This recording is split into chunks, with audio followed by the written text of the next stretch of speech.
So, welcome all to this wonderful day, Sri Krishna Jayanti. And the topic is Magnify Yourself. So, first of all, thank you all to participating in this auspicious day. So, we can start with a small relaxation first, then we can explore this topic. Okay. So, better relaxation, I like all of you to closing your eyes and sitting in a comfortable posture.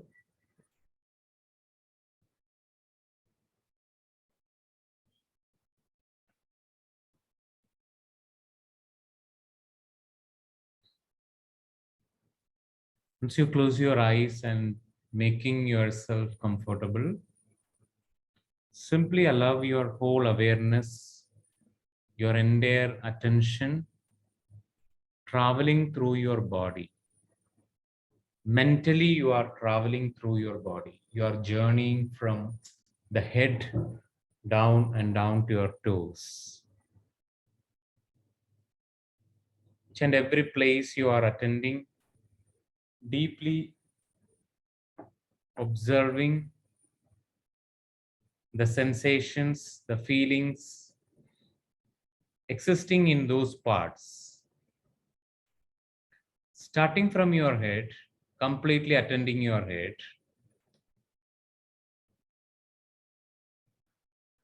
feel your head,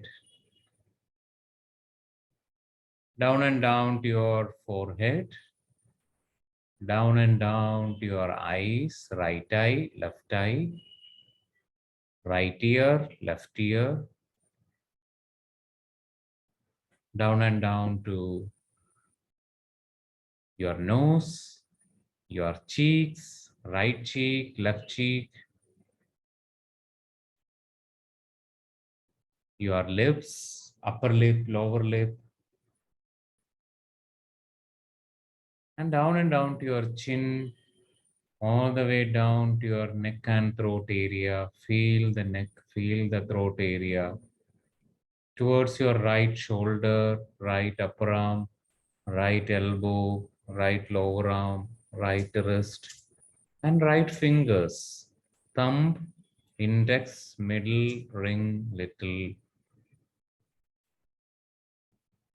And completely attending your left shoulder, left upper arm, left elbow, left lower arm, left wrist, and left fingers, thumb, index, middle, ring, and little.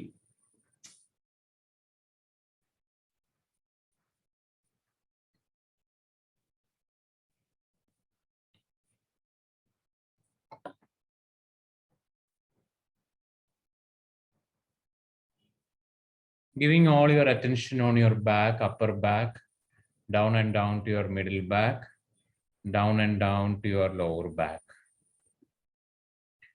Giving all your attention on your chest area, abdomen area, down and down to your hip, buttocks, genitals, thighs, knees, calf muscles, ankles, and toes. This moment, I'd like you to slowly take a deep breath. Inhale, feeling your attention from your toes to head. Exhale through your mouth like a breeze, attention moving from head to toes. Inhale through your nose, exhale through your mouth. Again, inhale through your nose, exhale through your mouth. And slowly and gradually, for another 2 minutes, giving your attention only on your breath. The breath which is coming to you, breath which is staying with you, breath which is leaving from you. You can be aware about your breath in your navel area. Feel that belly movement. You can feel your breath on your chest area. You can feel your breath in that nostril gate. Both nostril, right and left nostril gate, you can sense the breath which is coming and going. Whatever the way is comfortable for you, just feel the breath for another 1 more minute. Experience your beautiful, wonderful breath.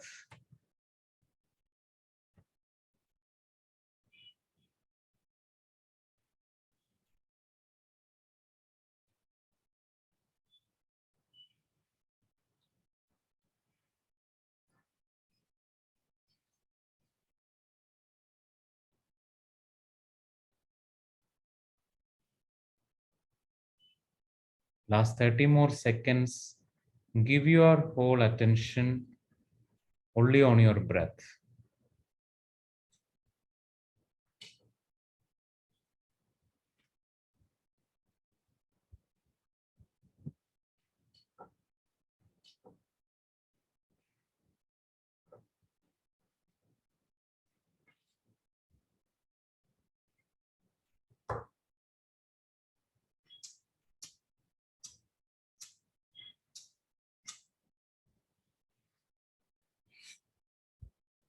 Last 10 more seconds.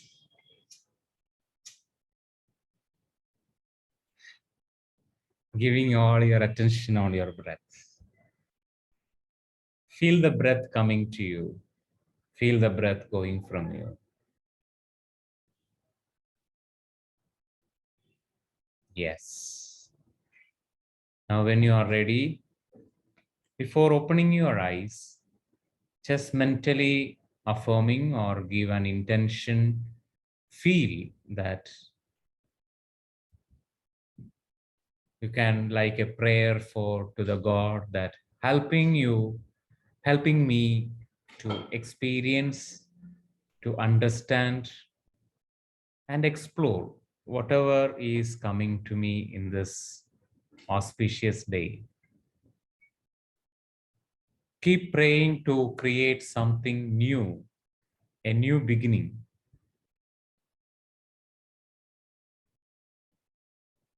To experience something new.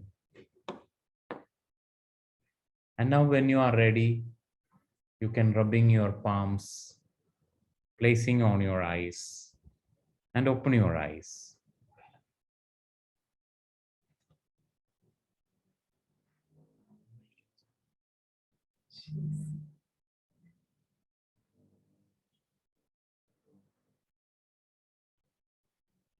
Okay.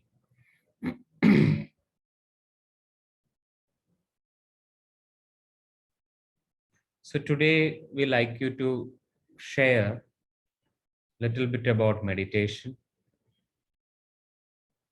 What is meditation? We all know what is meditation, but here there is some beautiful structure to understand meditation. So first I like to share that picture. Okay. Picture is Actually, not here.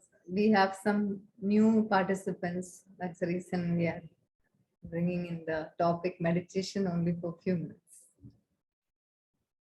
Okay. First I like to share the screen sharing. Okay. So here you are seeing a image. You can see a vertical line, a horizontal line. Vertical line, the end of vertical line, the top end is mentioned as focused and the bottom end is unfocused. And the horizontal line, on the left side it is effort, on the right side it is effortless. So here it is mentioned that effortless but at the same time focused. whatever you are doing with lot of focus, but at the same time, it is effortless for you. In that moment, you are in meditation. Okay. So whatever you are doing with focus, but at the same time, you are putting some effort onto it. The focus is there, at the same time, effort is there. That is called concentration. So when you are doing something very effortless, but at the same time unfocused, you are in a state of daydream. Okay. When you're in love, you are in a state of daydream. You think of only that person whole day. Whatever you do, only that person remains. So that is effortless focus. Effortless, focused, it becomes meditation, but it is effortless, but it is unfocused. Unfocused means you are shattered, you are distracted. Not one thing. So many things are running in your head, you are unfocused. Okay. But at the same time, when you are putting so much effort and there is no focus, then what we are experiencing is frustration. So suppose when we are telling that my life, I'm feeling so much frustration because we are putting so much effort, but there is no focus.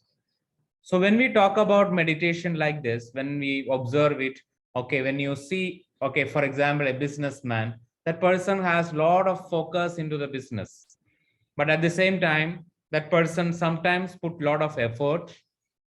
That time, that person is in a concentration state. Or that person, after some time, first time when we start anything, there is a focus and there is an effort. So there is concentration. And after sometimes there is focus, but there is no effort, effortless focus. That time a person is in meditation. So meditation is something which is happening. Everybody is experiencing meditation.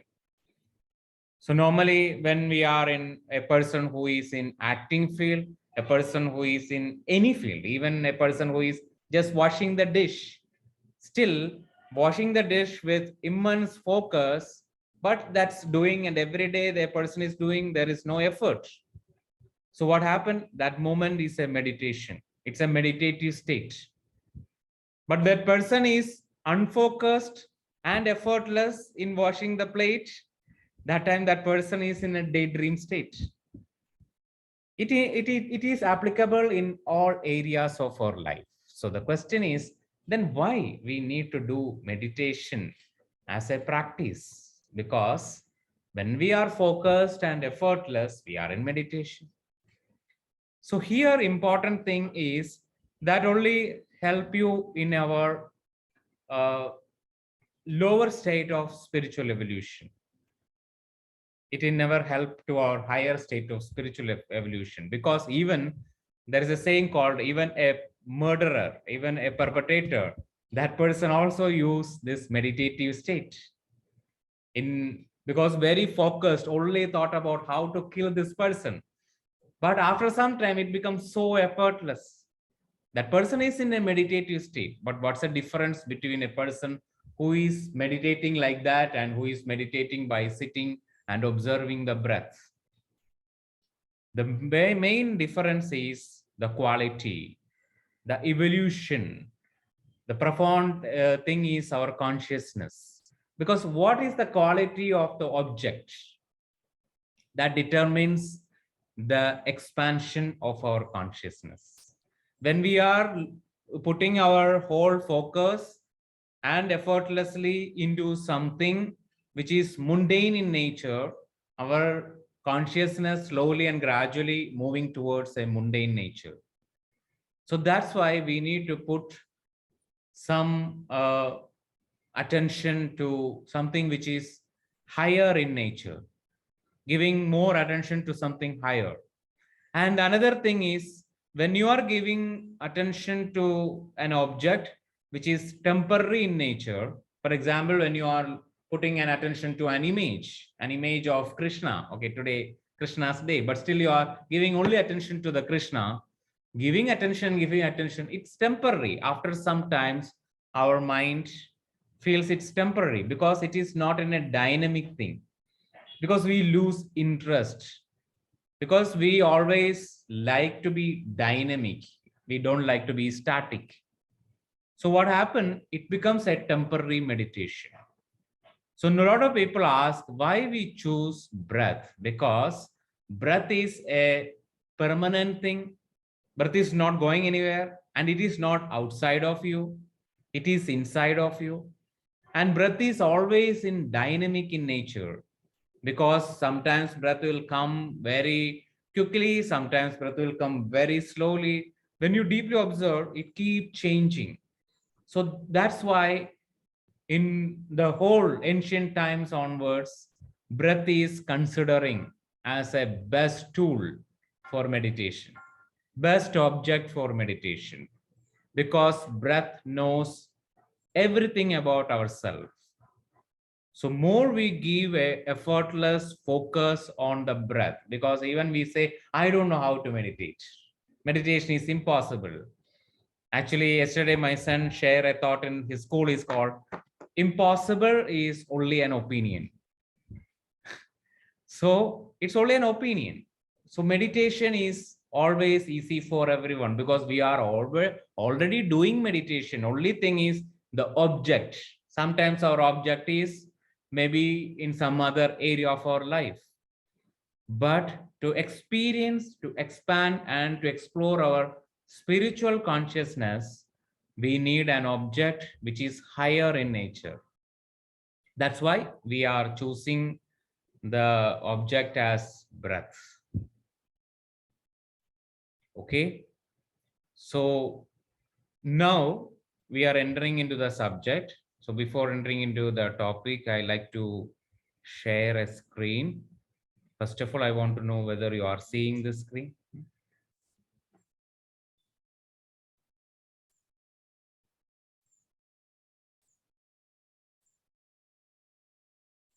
Are you seeing the screen? Zoom, or when you are anybody by powers of 10? We can't see everyone's. Anybody Yeah, can I can see. answer? We can see. This is We a can trip. see. Are you seeing? Yeah, yeah. Okay, thank you.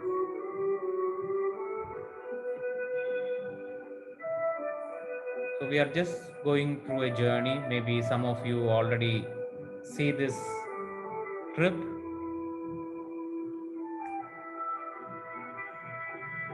It's just a zoom out and zoom in journey. From a leaf, 10 raised to 0, 1 meter moving above. 10 raised to 1, 10 meters, again moving above, higher and higher. Wait, is there something playing? Yeah, not you are not seeing? No. We can just see the screen. Okay. Like, That's what we The need to know, file because window is shown. yeah, nothing is moving in it. Like, just it says okay, power. now I think now you can see. Yes. Now you can see, right? Yeah. Yeah. That's fine. Yeah. Okay, here from the leaf, we are zoom out from 10 raised to 0, 1 meter. Okay. It is for 1 minute, sorry. Okay, 10 raised to 1. It started the trip from the leaf, So you consider it as you. Rather than it's a leaf, you consider that leaf as you. So 10 raised to 2, that leaf is so small at a very distance. 10 raised to 3, 1 kilometer. We will pass from meters to kilometer. Now it's possible to jump from this with a parachute. 10 raised to 4, 10 kilometers. So we become very small. Okay. 10 raised to 5, 100 kilometers away. 10 raised to 6, 1,000 kilometers. 10 raised to 7, 10,000 kilometers. Northern hemisphere. 10 raised to 8, the earth starts looking small. Actually, nobody can see us. Okay. 10 raised to 9, 1 million kilometer. Earth is so small. 10 raised to 10, the part of Earth's orbit in blue.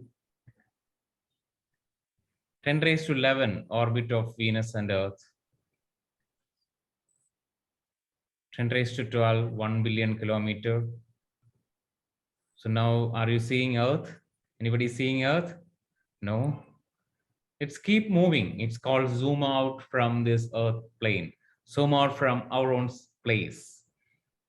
Now, where is Rupesh in this place? Nobody can see, right? 10 raised to 15. The sun now is a smaller star in the middle of the thousands of stars. 10 raised to 16, 1 light year. 10 raised to 17, 10 light years. Here we will see nothing in the infinity. It's called nothingness. So 10 raised to 18, 100 light years, nothing, only stars and nebula. 10 raised to 19, 1,000 light years. At this distance, we are traveling in a Milky Way. 10 raised to 20, 10,000 light years. We continue our travel inside. 10 raised to 21, we begin reaching the periphery. 10 raised to 22. 10 raised to 23, 10 million light years. From this distance, all the galaxies look small with immense empty space in between. This is a space where everything is so much in emptiness. Emptiness all over. When we observe, there is a lot of emptiness. Actually, from here again, when that scientists may travel, but what happened? More and more they travel higher and higher. What they are experiencing is more emptiness. So they are coming back. So when we say nothingness, emptiness, understand it is a very higher state of consciousness, higher state in our journey. So sometimes we are reaching to a state of emptiness. The question that comes to mind is, who are we? Where are we going? Where did we come from? So here actually we are magnifying ourselves. We start magnifying. We go zoom. What do we represent in the universe?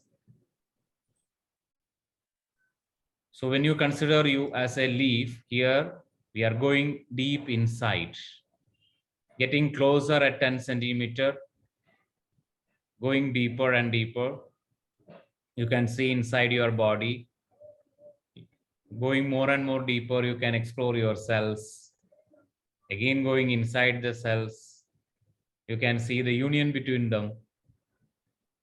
Again, you go deeper and deeper, trip inside the cell. Nucleus of the cell is visible. Again, you go deeper inside. You can explore the chromosomes. You can explore the DNA chain. Again, you go deep inside. Chromosome blocks can be observed. Then you reach to a space of carbon atom.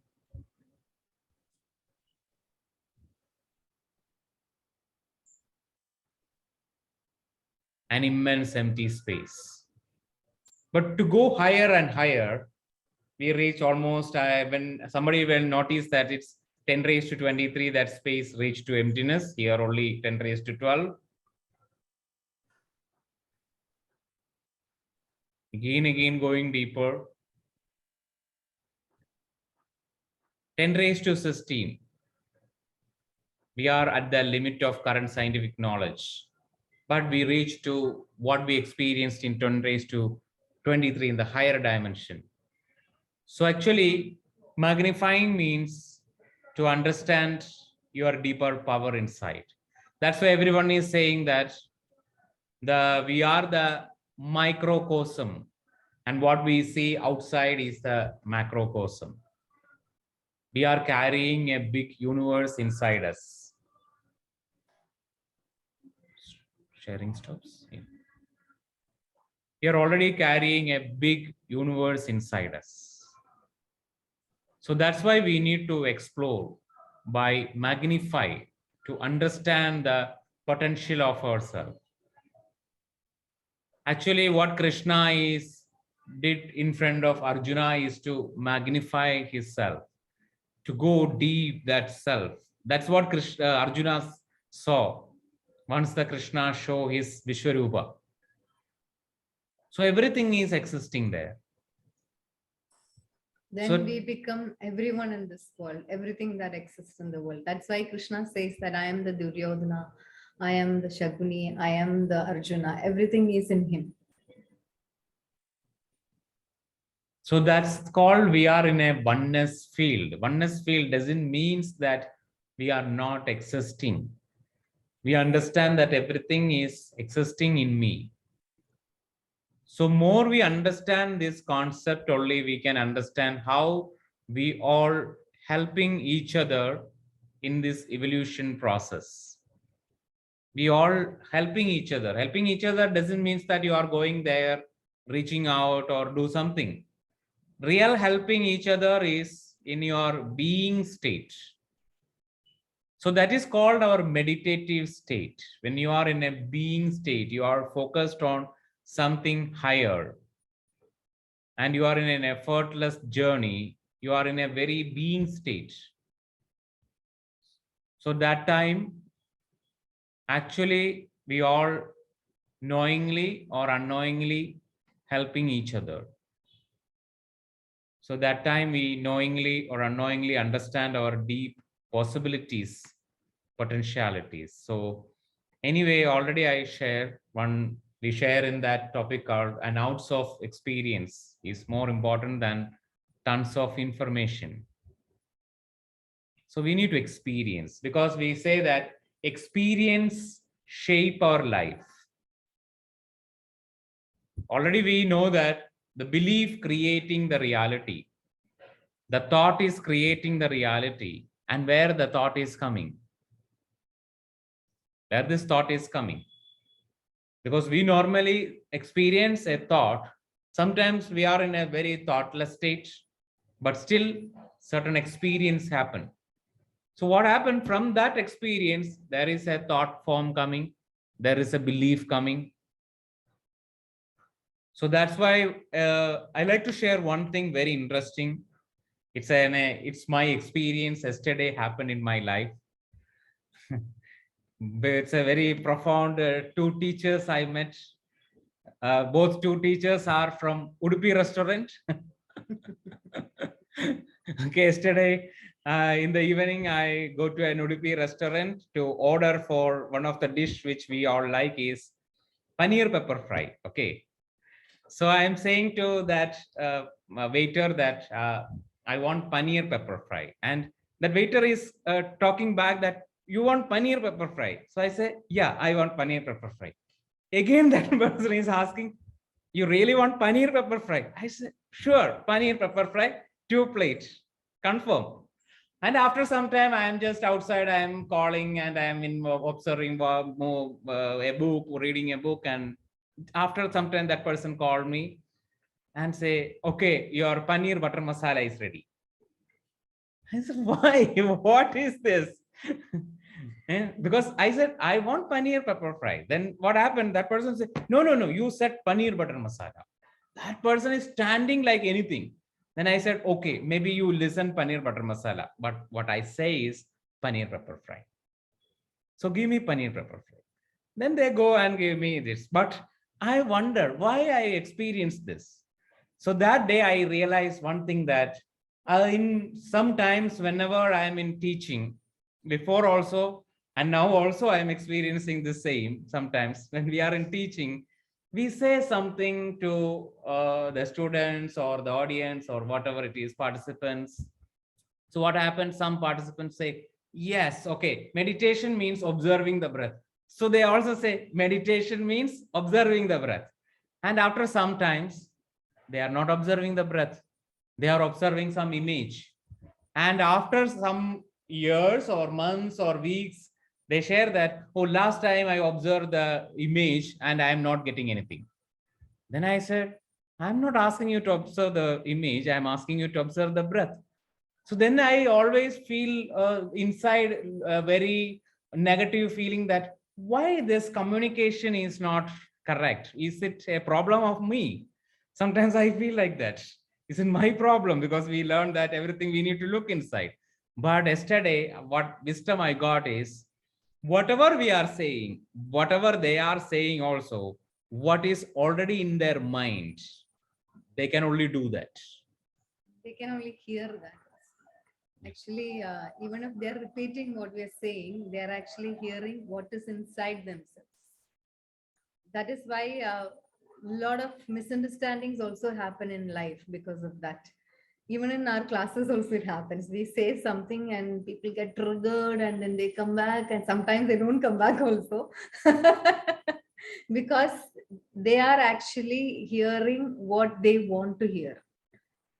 Even when we are having a judgment about somebody, we are looking at them in that eye. You see only that.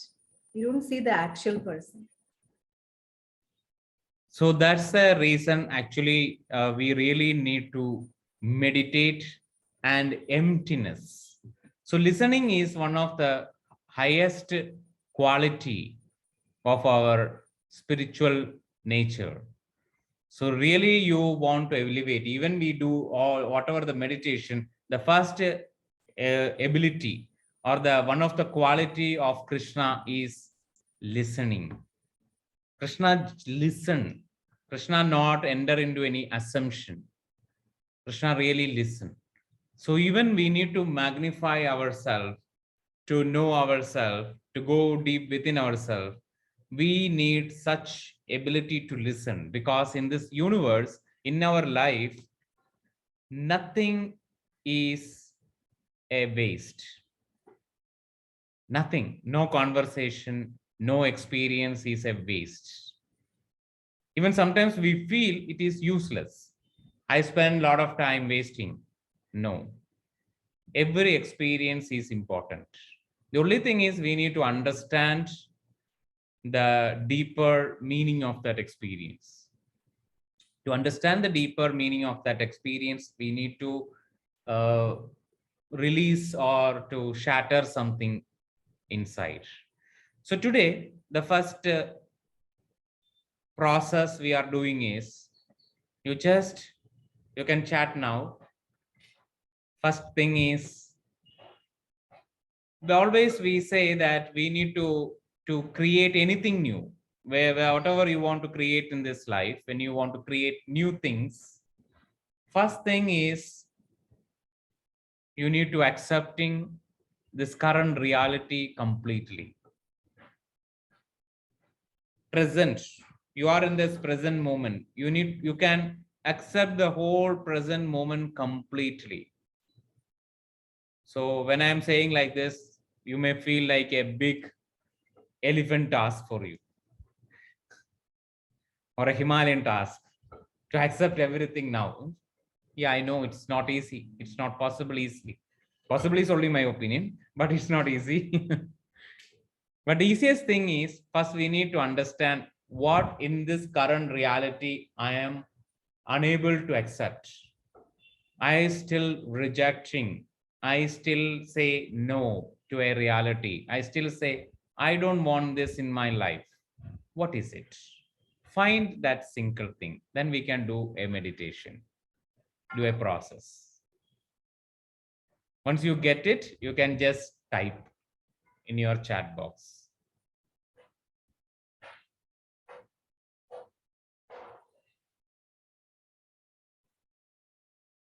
One more, I share it.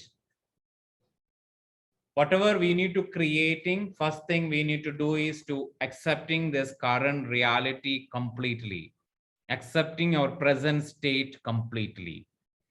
But to acceptance is not so easy all the time. So we need to observe and understand what we are really rejecting in this life. In this current moment, not about your past or future, in this present, today, in this 18 August, when you observe your life reality, what part of your life you feel you are not able to accept fully, completely, or you are not able to embrace it. So once you understand one aspect, don't put 10 or 20 aspects, one thing, So we can heal one thing is always easy. I can't accept me staying in Muscat. Okay. I can't accept intimate relationship. Okay. I can't accept dash. You can just type on what you can't accept in this current reality. I can't accept having fun without feeling guilty. I can't accept having fun without feeling guilty. So you can accept the fun with guilt, right? That's a meaning. Okay. Okay. I can't presence of too many people around me as it stops me from daily routines like meditation. So I can't accept the presence of too many people around me. Okay. In this present moments, I am rejecting my present work or job. That means you are unable to accept your job. Okay, I can't accept my fear of judgment. Okay, next. Good. I can't accept that I have to teach my children because it is really tiring. Okay, I can't accept that I have to teach my children because it is really tiring. Is it because it is tiring, or you don't like to teach children? What? Make it more clear. I can't accept intimacy. Okay. Love my job, but a part of it is not comfortable to us. So I can't accept my discomfort in the job. I can't accept failure. I can't accept my fear of past illness. I can't accept my fear. Okay. Fear of past illness. Okay. I can't accept frankly speaking. I don't know. Okay. Okay. Okay. Frankly speaking. Okay. I can't accept my not being on a career path that I resonate with. By not being on a career path that I resonate with. Okay. So all of you get it, then we can do a process. Okay. Sir, Yeah. how can I make it more clear? Means you need to ask yourself, is it the tiring part you are not able to accept, or teaching part?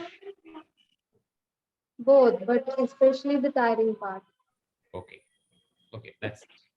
Also, for my thing, what do I have to do? Should I accept that fun with guilt, or should I sit with fun without? No, you don't need to accept that.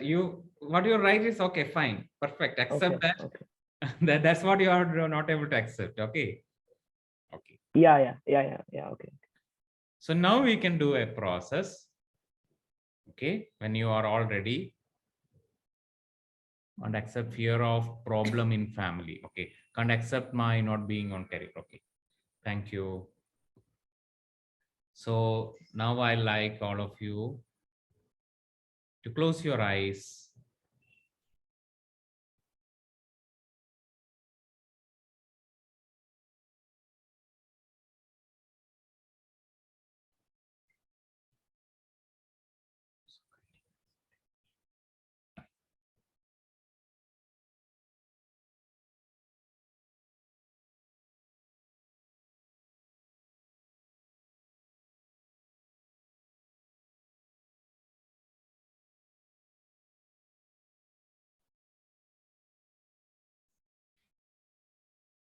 So once you close your eyes,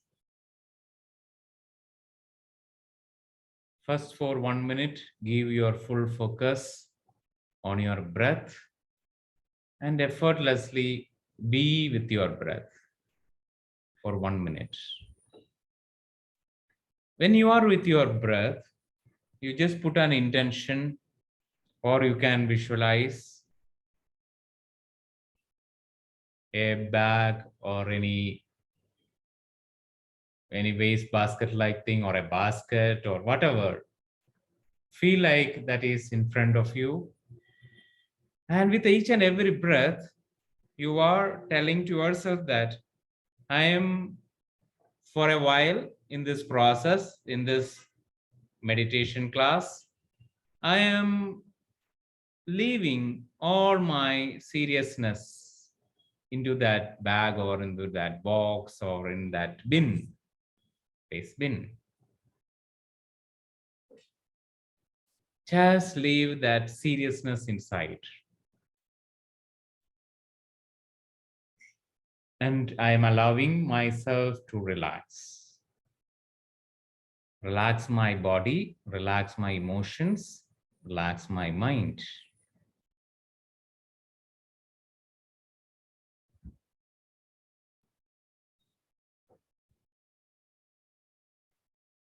So you keep on observing your breath.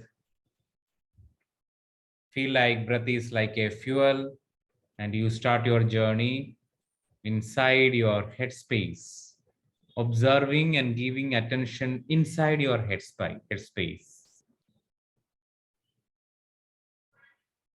Once you are enter inside your headspace, once you are enter inside, you can feel a roof. That roof, once that roof is not there, you can easily see the sky. So there is a roof. That's your skull is forming like a roof. And you can see a front portion, which is connecting to your third eye, your forehead region, and the back portion, which is connecting to the backside, your medulla oblongata, or that space in that backside. You are inside your head space. And when you look down, you can see a long tunnel downwards through the spinal cord. So here you are closing all those doors and only inside this room. Once you are inside the room, I like you to carry with you that aspect which you are unable to accepting in this current reality. Whatever that aspect. For example, I can't accept failure, or I can't accept fear of judgment, or fear of past illness, or in your career path, or whatever you already written or you already know. Just carry only that thought. I can't accept this in this present reality, and observe what you really suffering inside, what you deeply suffering inside, especially in your body level, in your physical level. What sort of sensations are coming to you when you can't accept this? It can be, for example, any pain in your body part, any heaviness, any tightness, any sort of tiredness, anything which is coming to you, accepting all that feelings and sensation. At the same moment, I'd like you to understand what is the emotion which is attached with this unaccepted aspect in this current reality. What is that emotion? Emotion can be sadness, emotion can be irritation, anger, frustration, whatever that emotional energy which is coming to you. So completely accepting it as it is. And in this moment, you can feel your third eye is a door. Once you open the door, you are entering into an astral world. It's a world which is similar to the physical world. So you are journeying through these imaginary pathways. So first, I like you to open this door along with this aspect, along with your emotion, feelings, everything. You slowly walking and opening this forehead region, third eye region, a door, visual door you open, and you are seeing a beautiful corridor. But to reach to the other end of this corridor, here there are stones are there. You can see it in this space. There are different stones. You can only jump from one stone to the another stone. So it's an adventurous journey. You cannot easily walk. You need to jump from one stone to the another stone. Use your full focus. Once you are not reaching to the another stone, you fall down. So it's an adventure, but still you are safe because the height is less. But you take it as a very adventure and start your journey to move to the other end through this jumping from one stone to the another stone through this corridor. So I count from 5 to 1. This is the time period you can reach to the other end. 5. Slowly jumping from one stone to the another. 4. Ready to reach to the other end. You can see a door there. 3, 2. And you already there now. 1.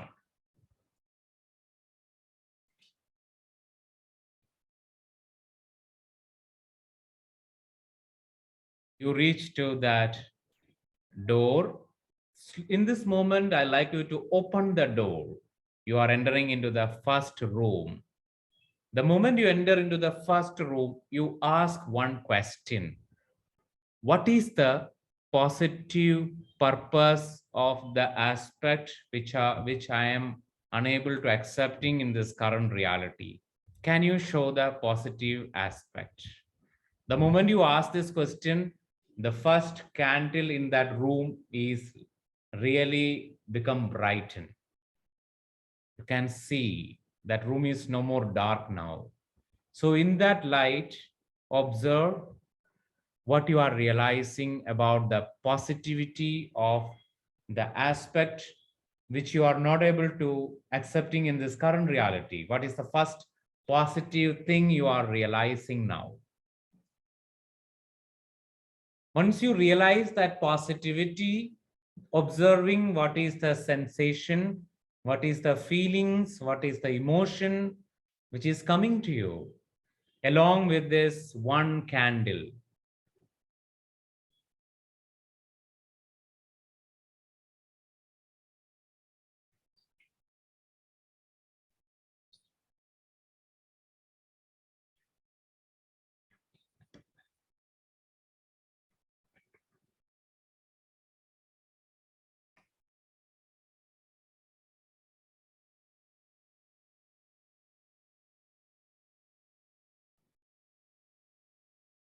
So allow yourself to pick up that candle along with the positive aspect and just move forward.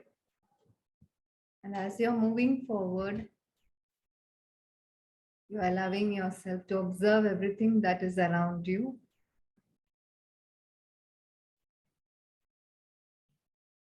And simply you're finding another door.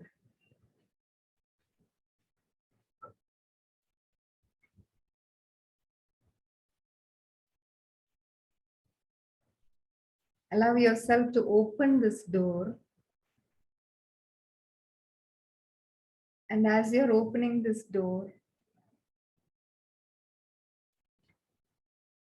now that you have got a positive aspect from the behind door or the room, ask yourself, what is the next step into this positive aspect?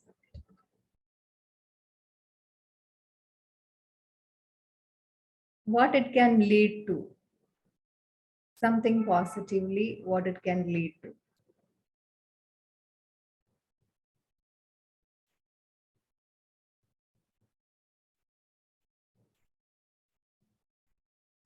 The candle in the room is getting brighter as you are getting the message, what it is leading to.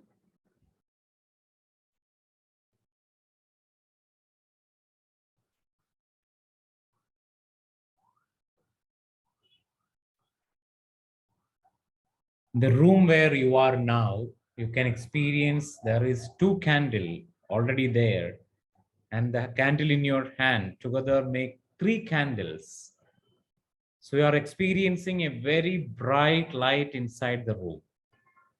This brightness giving you more insight about the next positive aspect of which you are understanding about the first room. What is the another brighter side of this? You are expanding it. You are understanding it, where it is leading, how it is helping you. So keep on observing and experience the sensation in your body. Feel it in your body.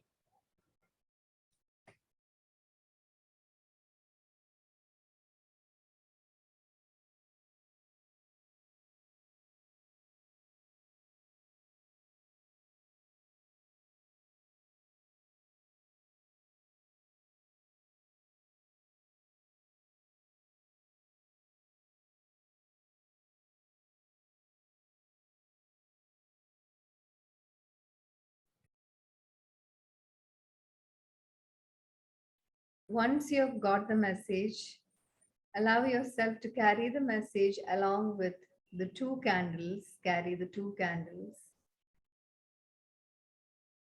So now you have one candle from the behind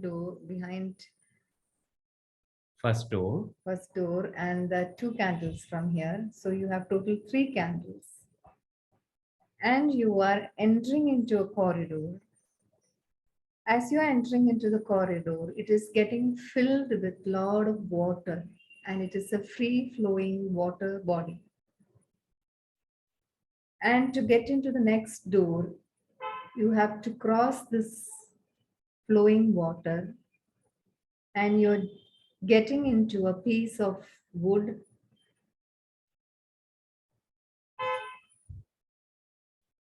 And simply allowing yourself to flow into the next side, other side.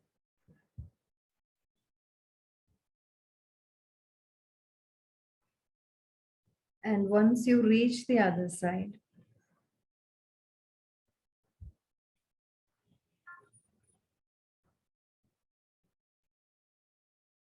open the next door.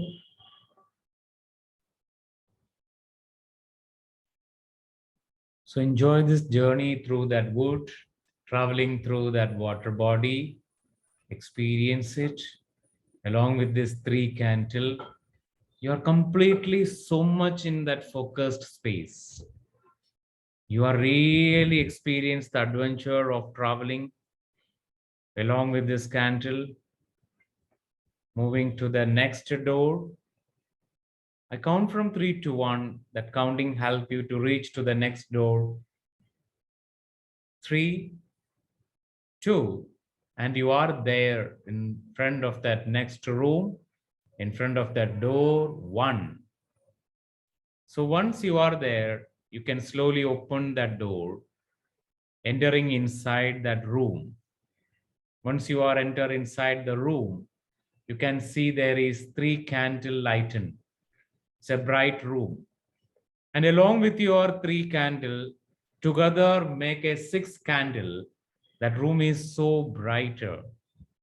So this brighter energy is telling you what is the next step, what is the next positive aspect of what you are carrying now. What is the next positive aspect coming to you? Feel it fully.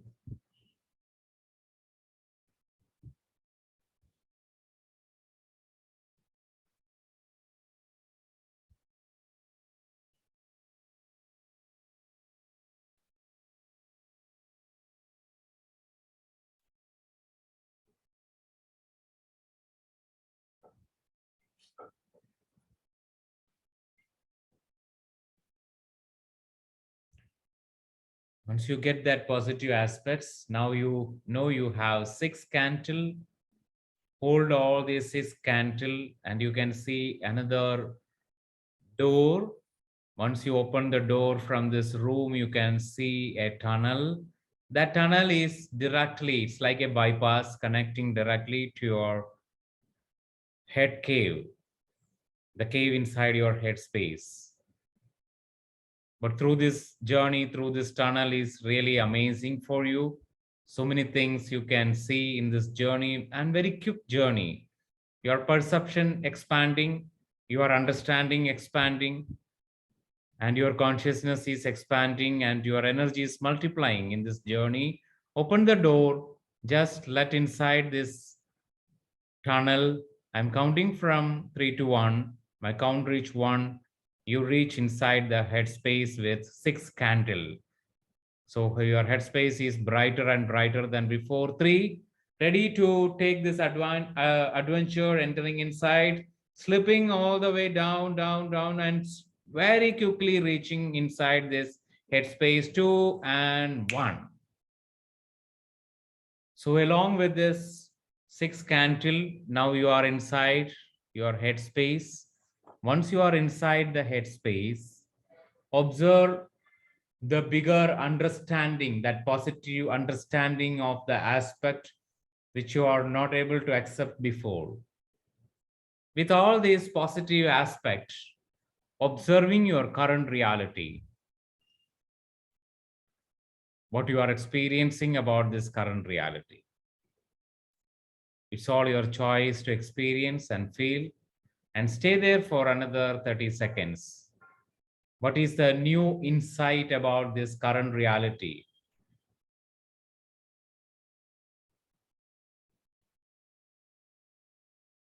Once you get it, 10 more seconds. Feel it in your body, experience that new energy. Breathe through that energy, inhale and exhale. With every exhalation, feel that new understanding, new positivity of that aspect is integrated in my body, integrated in my emotions. Last 5 seconds. When you are ready, you can come out from this headspace by rubbing your palms. Place it on your eyes. Along with your new understanding, you remember it, and you remember the whole journey. Completely, you are remembering it. And you can easily share your experience. Very slowly, gradually open your eyes.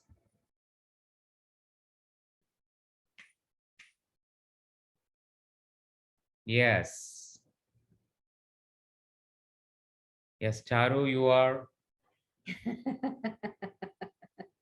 Yeah. So go. Yes, sir. Sir, it was very interesting because I had a certain experience that I was working on yesterday, and that's also why I thought intimacy is the issue. But the first room I entered, the message that I got is, I'm comfortable with it. It's just that I'm not respecting what knowledge I got out of it. And then nothing worked. I tried to think over it, think over it. I tried to enter the room. I tried to see the candle. Nothing was working. And by the end, when you just said you have 30 seconds, I got to know that I'm not accepting my growth or worth over the last experiences. I'm not able to accept my growth or my worth because I've learned a lot over the journey. And I know I've learned a lot over the journey, and I'm not afraid of intimacy actually. It's just that I'm not able to accept that I've outgrown it, and I'm equipped enough to handle it. I'm not able to accept my growth or my worth. That's usually my issue also. I'm not able to see back and look back and see that, okay, this is how much I've learned and I've grown enough. I'm afraid to accept my growth is what I felt now. Okay. I don't know if it is making sense, or but the last snap of the 30 seconds, this is what I felt, because I thought this was my problem. I thought intimacy is my big issue, but I don't know if what I wrote as a lack of accepting thing, or the one last thing I got in the end was the the learning for me, or I didn't know what to focus on, sir. With this understanding, with this new understanding, are you able to accept that intimacy which you are not able to accept before?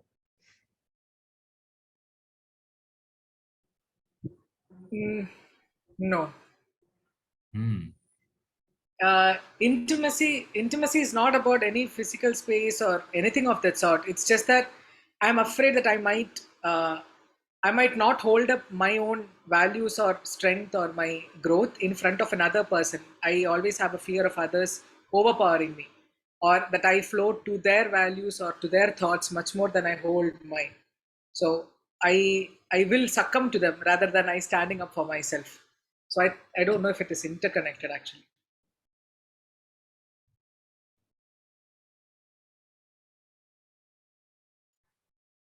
That means you understand that your fear of overpowering other. Yeah. So that means if you continue accepting the intimate part, you feel that you will become so big that you will overpower others. I also fear the other side, where others will overpower me, because if I have to stick to my own perspectives or my own thoughts, I find it very difficult. So that I sometimes let another person's feelings or thoughts become prime importance. I can shift between these polarities where I hold too much onto myself, or I completely move on to another person's perspective and lose myself. This is the polarity I usually switch between. I don't stand in the center. So then intimacy becomes an issue, because it's always a very fine balance between anyone. Like, it's not just about a physical relationship or a partner relationship, but in any case where I might be a pushover, but I might be very strong and stringent and say, okay, no, and then it hurts another person. So I'm not able to balance myself between the polarities, not able to stand in the center. Okay. It's nice. You are able to understand the two polarities. Now you have to move into the middle. So I hope your Yeah. coming process give you more understanding about what you are experiencing. Okay. So next process, when you are undergoing, you tell to yourself that this process or this instruction is not going to overpower you or Okay. dominate you. Okay. So that Okay. your mind is ready to go through the process. Okay. Okay, sir. Sure. Okay. Thank you. Thank you, sir. Yeah, Anushka.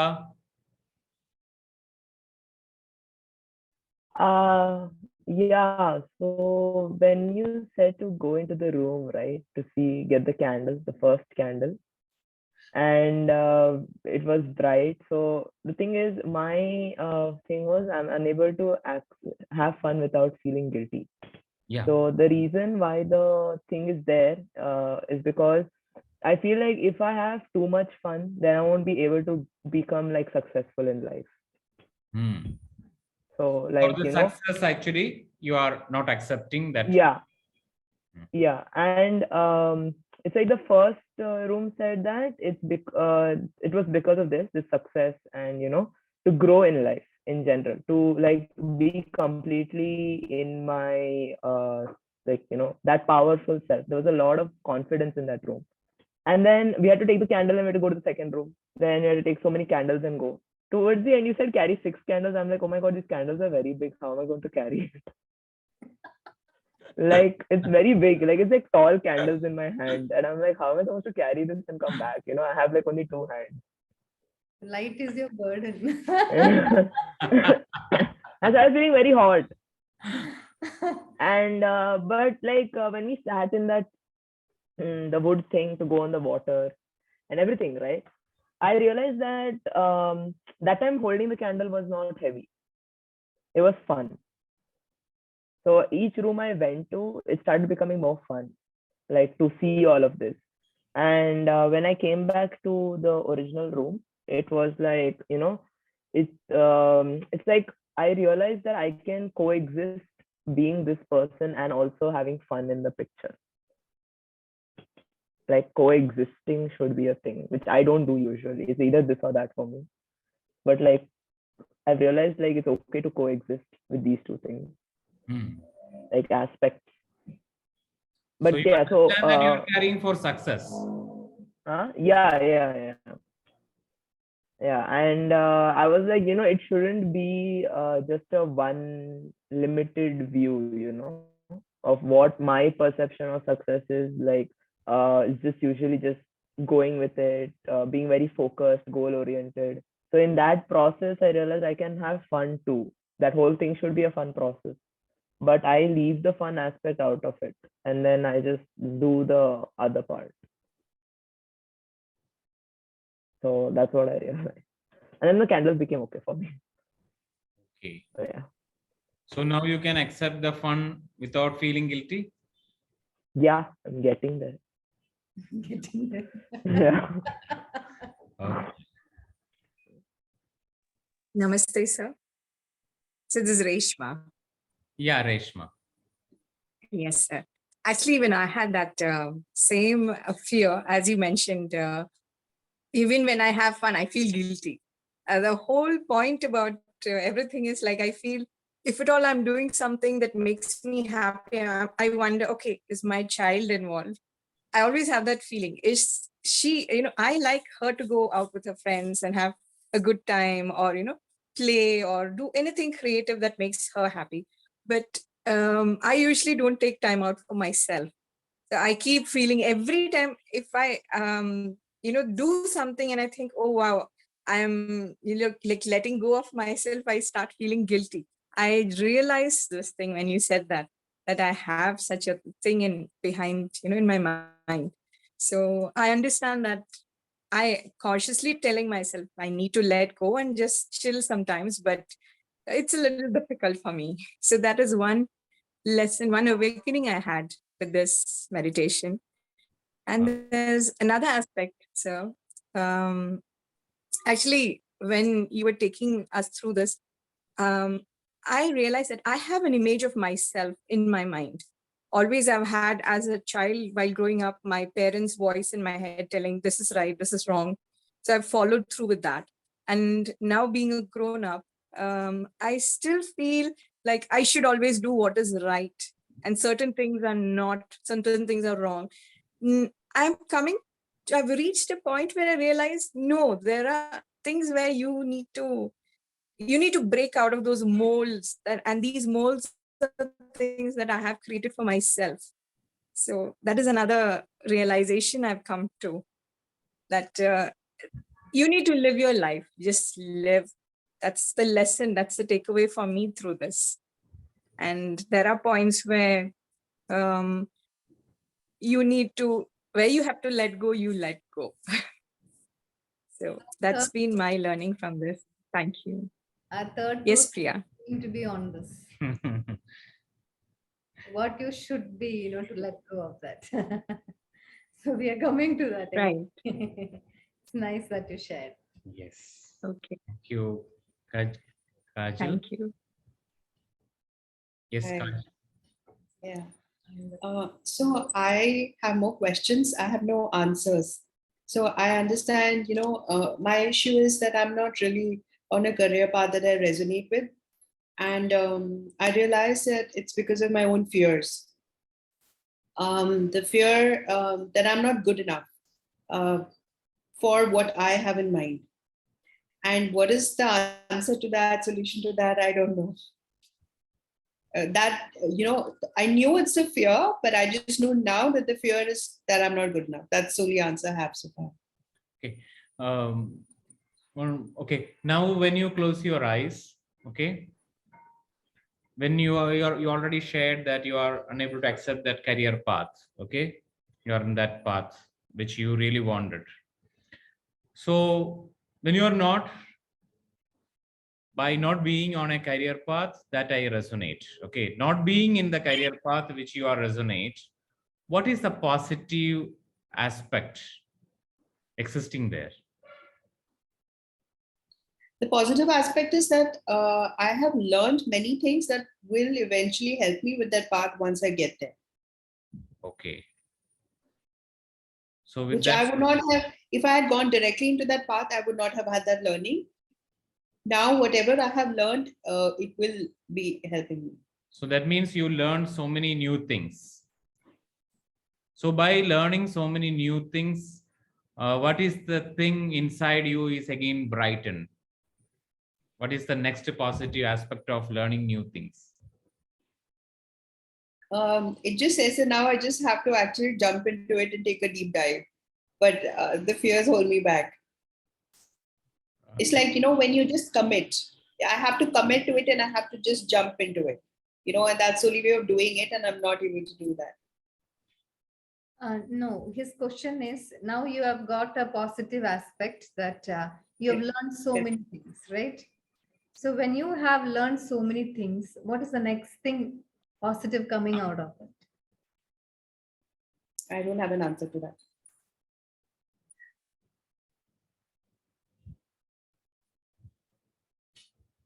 It's still a blank.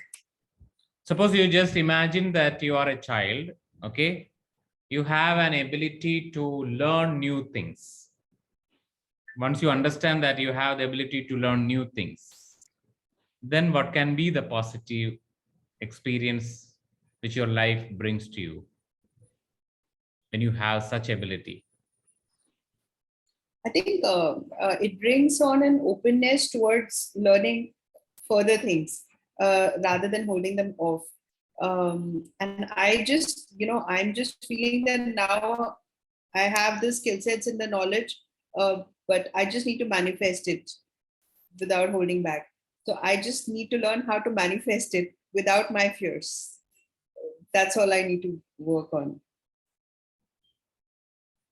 I don't know if I'm answering your question. Yeah, I get it. Yeah, I understand it. Okay. So what's the fear you shared? Of being inadequate for this career, She's not being good enough. She's doing more and more. So you feel you are inadequate. So what happened when you feel like you are inadequate? You collect more and more information or knowledge, right? What's the advantage of entering into a space where you can get more knowledge? How it help you? Well, it helps me evolve as a person, and whatever my contribution is uh, towards the external world, I think there is a better quality to it because of the amount of work that has gone into it, versus someone being overly confident and casual about it. This is the reason you're carrying all not good enough and inadequate and all that, so that you become a very nice qualified person for that job. Yeah. So now the thing is, now that I need to make that leap of faith, I know that it is the time, but I'm not able to do it. So I'm just wondering, how do I manifest that confidence, or just jump in anyway? Or maybe those opportunities come in where you just get pushed into it anyway.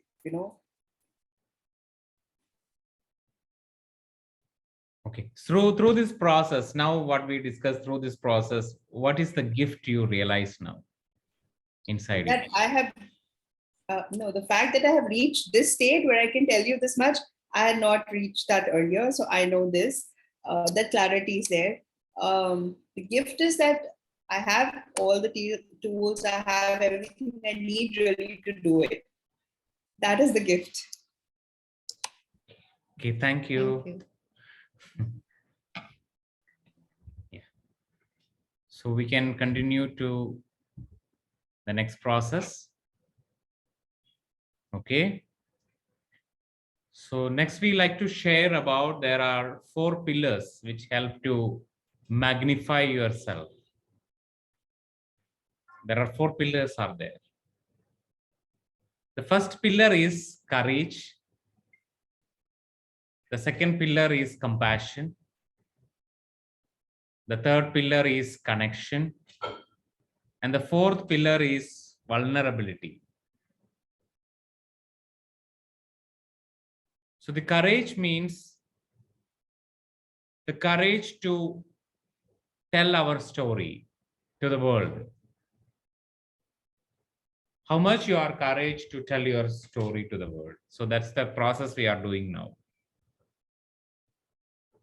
Be it good or bad, because there are so many things we find it difficult to express to the world, thinking that, oh, they would judge me, oh, I was wrong there, so the moment you accept what you have gone through is the highest and best for you, be it good or bad, and you're able to express that outside, that brings in a lot of courage inside you, because you're actually facing your truth, yourself, your authentic self. Okay, the first process is courage. Are you ready? First we do is a very quick process. You can all close your eyes.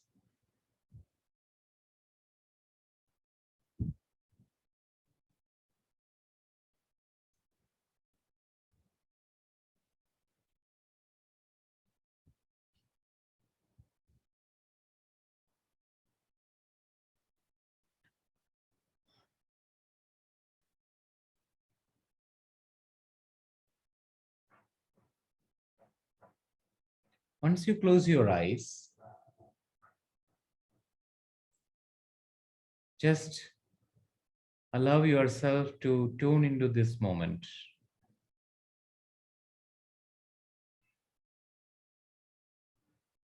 With your breath. Just observe your breath for another 1 minute.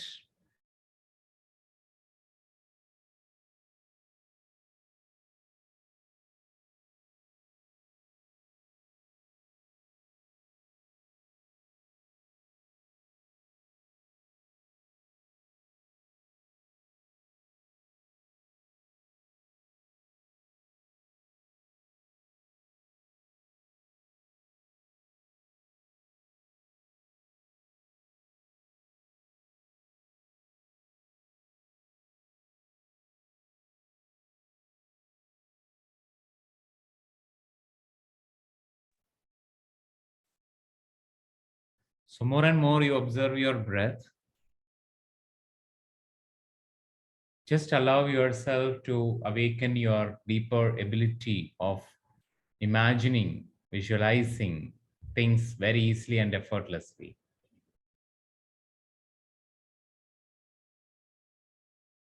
So once you acknowledge and accepting that one of the power of my mind is imagination, I can easily imagine anything.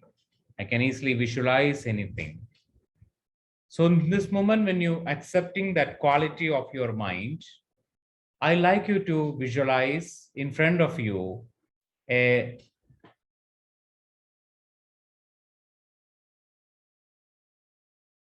celebrity costume. Whatever that costume look like, for you it can be a sari, or it can be a cotton suit, or it can be anything which is coming in front of you very quickly. A celebrity costume. Okay. Once you see or once you feel that costume, I like you to step inside that costume. The moment you step inside the costume, you are the celebrity. Means there are a lot of fans for you, a lot of people know you. Just feel like a playful journey. Leave your seriousness again. Just enjoy the journey to expand yourself. So I count from 1 to 3. You completely allow yourself to step inside this costume. 1, completely allowing yourself to entering inside this costume. 2 and 3. Once you are enter inside the costume, here you are inviting for a big conference or a big function where you are awarded or rewarded with something amazing for your effort in this life. Feel like you are awarded with something very powerful. Award is coming to you. You are in a big stage. A lot of people are there. After giving you award,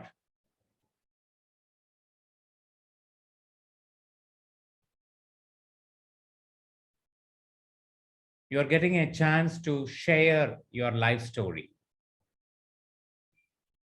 in front of this big audience. The moment you are ready to share your life story, once you're closing your eyes in that space, there are certain situations there are certain events, there are certain aspect of you feel you don't want to share in front of this audience. You want to hide something you don't need to share, something you feel I'm not ready to share, something you are ready to suppress, some life experience, life situations you feel I'm not ready to share. In this moment, I like you to understand that aspect of you, that part of you. You feel it is impossible to share. Or once I share this, all my celebrity image is going to ruin. So I'm not ready to share this with anybody. I like to keep it as secret. Just to understand what is that.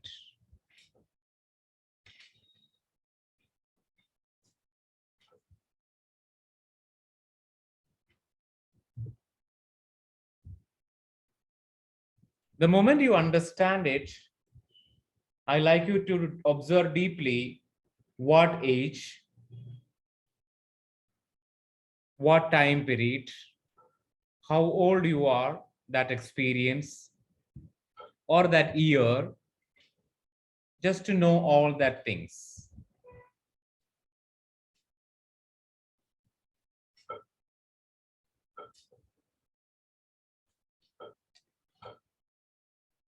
And you give a color to that, give a name to that event, whatever the name you want to give to that event, which you are not ready to share. You give a name, you label that experience.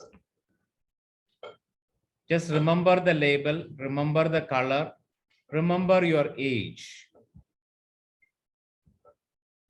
Remember these three things: your age, the color, and the label you are giving to that experience, which you don't want to share to the world, which you want to keep it secret.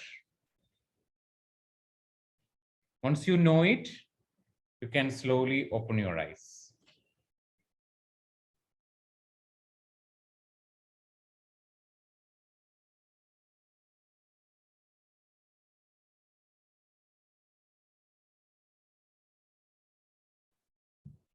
When you feel free,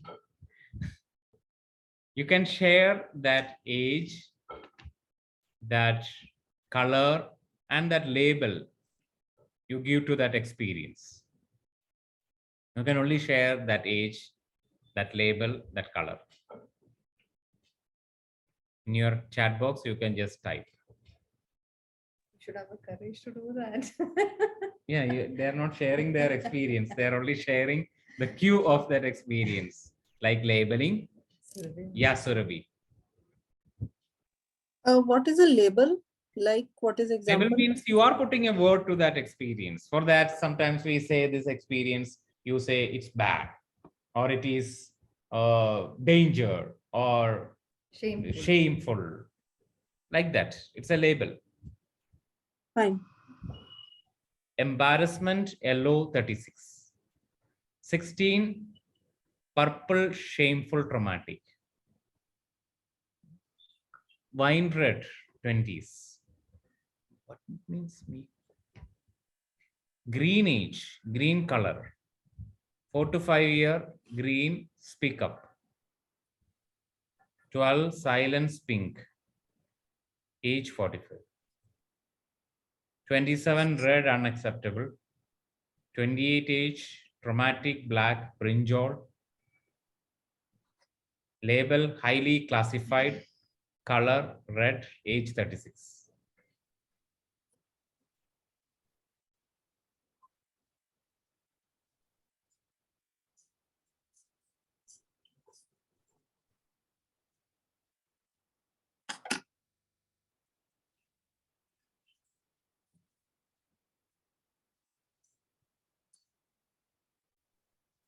Childish red, 45. 9, maroon, not good enough.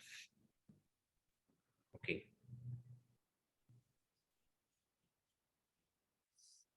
25, purple, no label. I feel excited.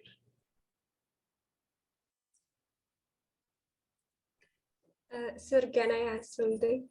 Yeah, sure. Sir, actually, I had accepted that situation in my heart that I really want to share. I don't feel like there is a need to hide or something like that. So when I'm standing there, my feeling is actually excitement. I want to share it, and I don't feel like any label there.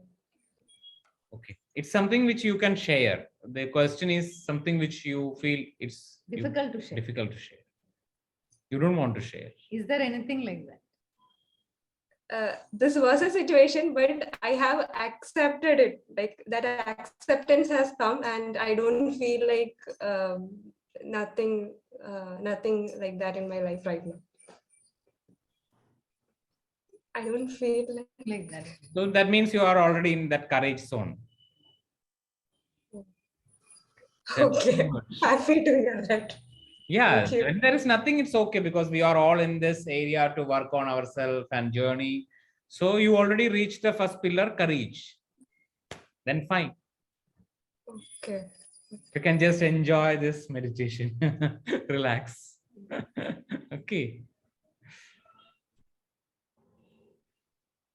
Yes. Anybody have the same experience like Naina? They can simply enjoy this meditation.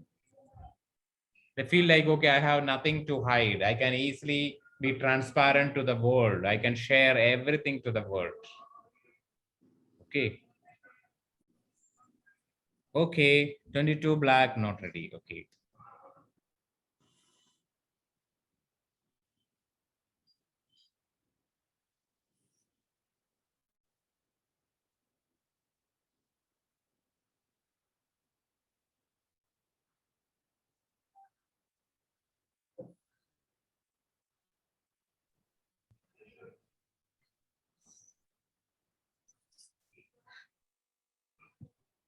So whenever you're ready, allow yourself to close your eyes again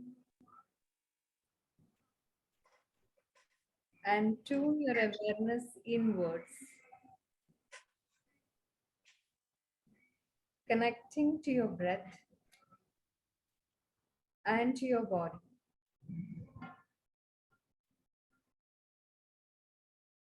Feeling yourself in every cell of your body.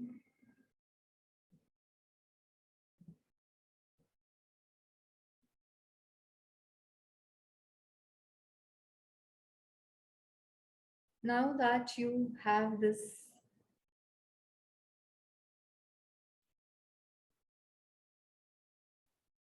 label you have for yourself, you have the color and you know the age also. If you had no conditioning about labeling, if you had no knowledge about what others would think of you, if you had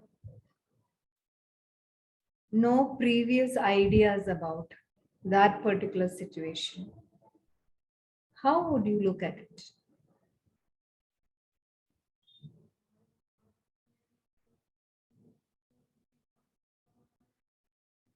What is your feeling towards that experience? What is your true, authentic feeling towards that experience? With no label, how would you observe that?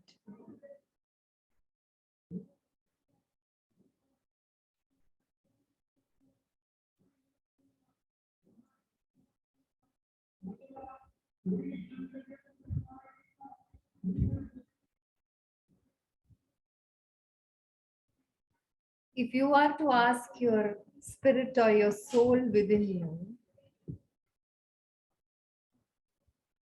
you can ask, why did you choose this experience?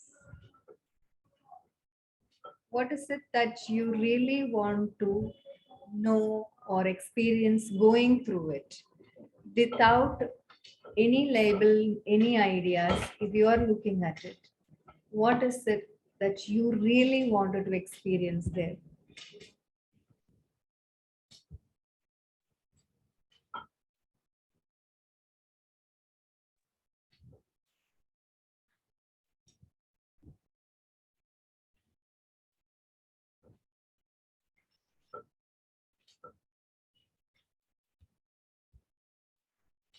Allow yourself to breathe into it, breathe into whatever is coming out of it.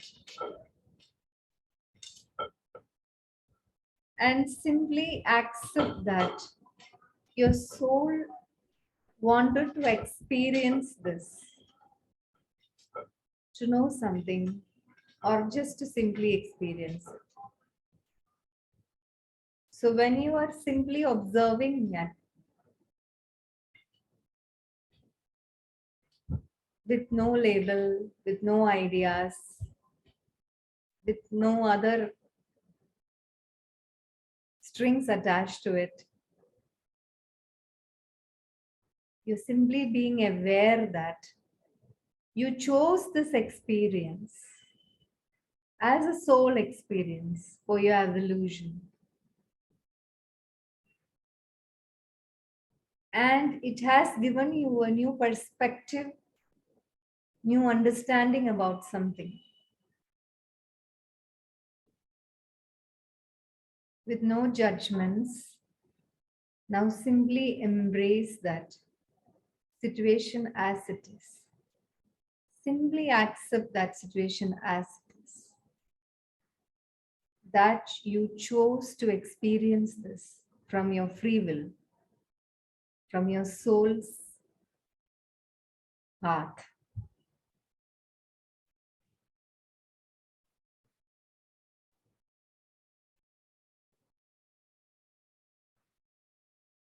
Say to yourself, I am willing to accept all of this experience, and I am willing to accept that I chose to go through it. And I am able to accept myself going through it. And I still love myself having this experience. I am willing to accept all of me.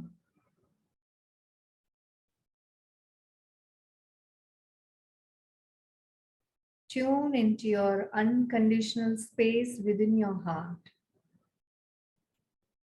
so that it is easier for you to be more kind to yourself.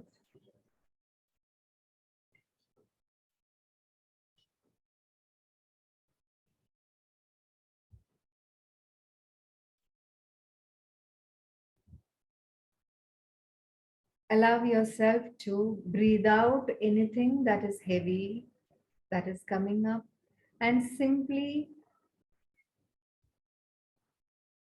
take in only all that acceptance, total acceptance.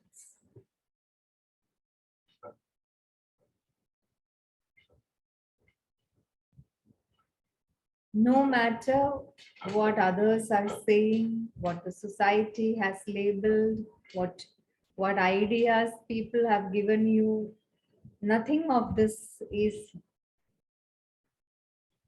important here. So simply relax into your body and inhale this beautiful sacred breath, the awareness of total acceptance.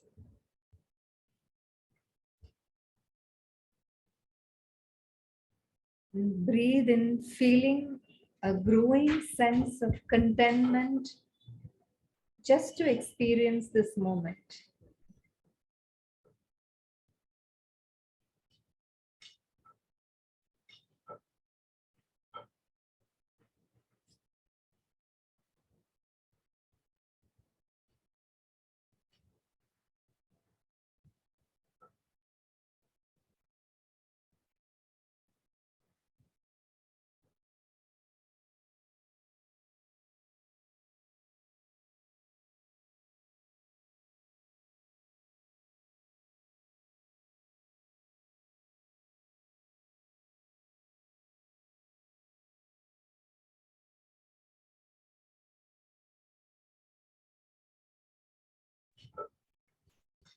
Feel your total compassion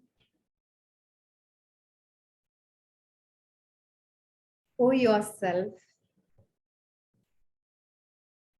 radiating throughout your whole of yourself. Your whole of your being is radiating in compassion for yourself.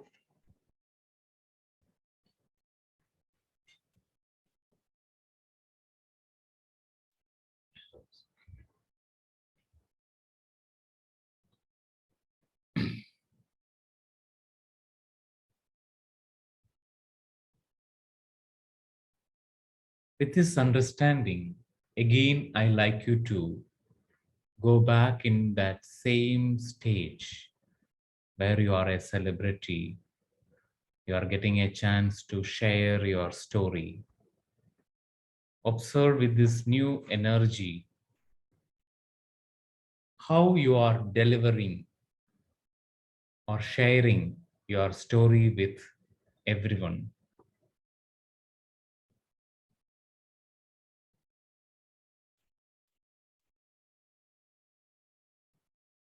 And what you are experiencing when you are sharing this particular age group, particular time period with everyone. You allow yourself to be transparent in front of everyone. Observe what you are experiencing.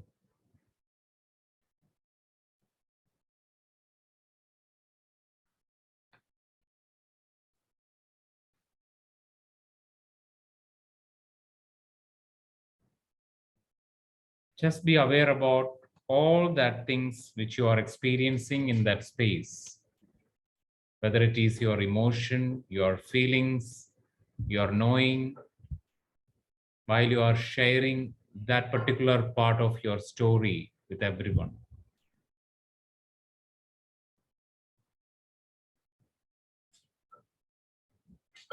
And observe the response you are getting from the people around you at that time. What sort of response which is coming to you? You're not creating or making any change in that space. You just acknowledge, you just be in that, and totally be honest what you are experiencing and what is coming to you.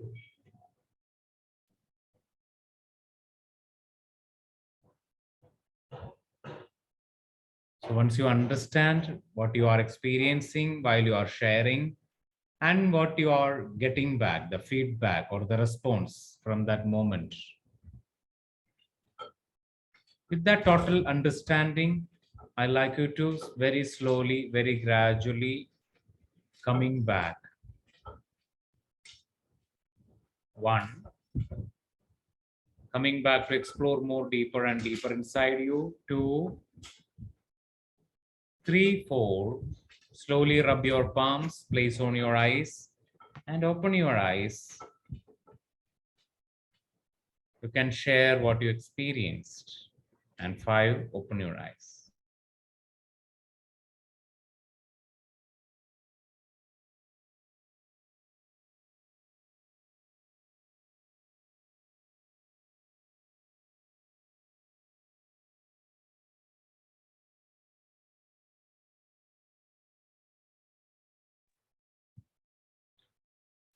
Yes, Anushka.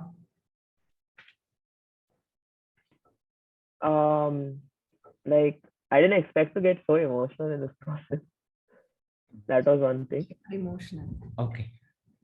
Yeah. So I think when you said to go on stage and you're getting an award, right? So I was a complete different age that time, like maybe 35. Okay. And and that time when we had to share, like the award also was something related to like kids, okay, like something, shelter for kids or something like that, like a very fun area for something. And the award I was getting, I had to explain my story, and that time it came up that if I had said my part, then I would get pity, or they would think that I'm just being too much or something like that. So that is why the when we had to do the whole process and go back to the age, it was at the age of 12. And I think like I've sat for the ceiling some 100 times all the time. It was like I think like 10 or 11 that time. Um, like I was sexually abused by my mom's sister's husband, Okay. and nobody knows it in the house till now. And at that time, when I had done it, was the reason to not tell my mom was because I wanted to keep the family together. Because if I say it, then everyone will like not talk to each other. And the reason my soul chose this is because it wanted to show like later on, like how it would make me very confident and stand in my own power. So it made sense that whatever I was seeing in the candle room legit reflected all of this. But after that age, I gave up the fun part. So, after that, like anytime like I would want to have fun, there would be some sort of fear in my head, like knowingly, unknowingly, I don't know. Then when we had to not integrate, when you had to like accept it as it is, right? So that 12-year-old version of me was in front of me, and when I like accepted it, like there was a lot of relaxation from her end, like as if it was as if me telling her that it's okay, you've done enough, like I'll take it from here. So with that energy, when we had to go back into that stage and talk, it was like, there was a bunch of 12-year-old me sitting and feeling very happy. And that time the feedback was just a lot of respect and courage, and just, it was easy. So But actually, I'll come back to this all the time. right now you are standing. Like all this time, the healing. Passion. Oh. Mishka, do you get it? You even said what you were finding it difficult to say. None of the people in the class have said that. Yeah. You even said what you were finding it difficult to say with courage and with a lot of compassion to yourself. Yeah. Okay. Only two pillars have come now. Okay. Yeah. Something else as well. Whom should I take?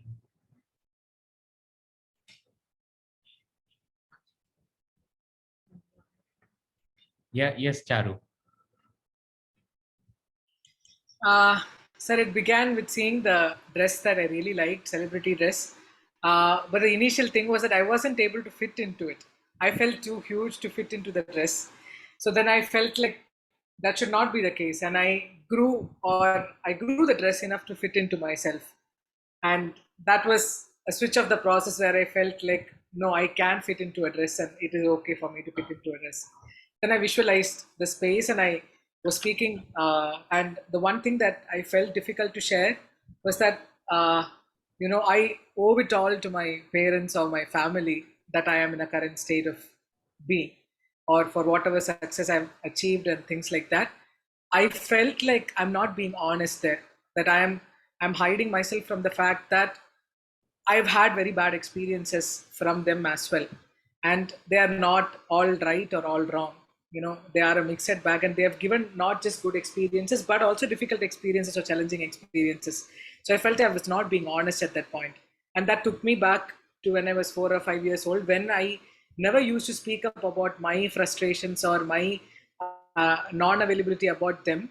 And I would just adjust myself, but that suppressed my voice. In fact, a lot of my singing got affected. A lot of my expressions got affected. I'm emotional when I say about this. Now that I'm singing back again, it feels powerful to even know that that was such a suppressed part of me. And yeah, when I went into that space, I felt a lot of frustration and anger, and it took a while for me to understand that it comes out of love. That I wasn't able to speak up and see that it doesn't become a very turbulent atmosphere at that point for me or for them, much more than for me for them. So I think it also relates to the place where I will feel overpowered when I show a lot of love to another person, or I will become too powerful because I'm so angry at my own suppression. So it's a fine balance, which usually, even in very small things, for example, when my brother or my family ask, like, do you want this food or this food, what should I cook? I'm sometimes not even able to say that, please cook this for me, I love it, because I feel like I'm burdening them with my own choice, which is it usually comes down to very silly things, which I think is silly, but it's not silly. To even make a choice of my own mug, I usually give up my mug for my brother, and sometimes he's like, "Why do you have to sacrifice all this? Make your choice." But I'm afraid to make my choices, or to just see that, yeah, this is how it is, and I can be open and happy about it. Yeah.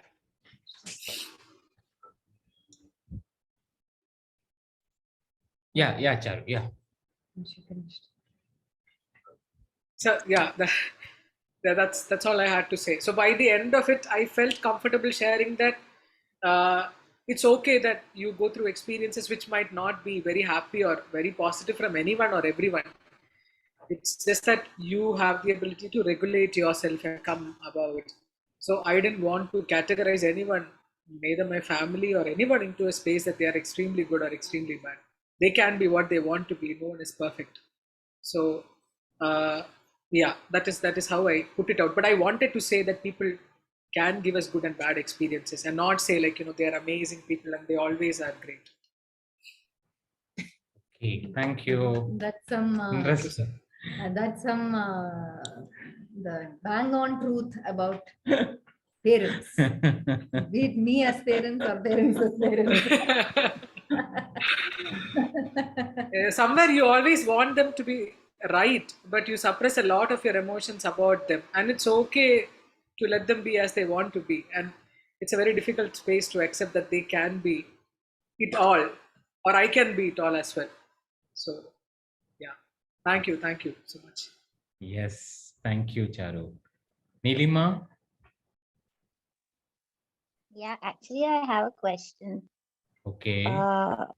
The, when I talk about I got sick when I was 6 years ago.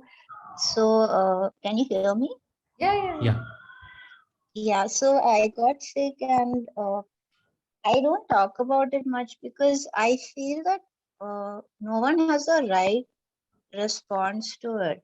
So even though my friends and all, everyone knew, when I met them this time, I felt that when we are talking about that particular topic, or when they are talking to me, somehow they don't look at me like they're scared that they'll also get sick.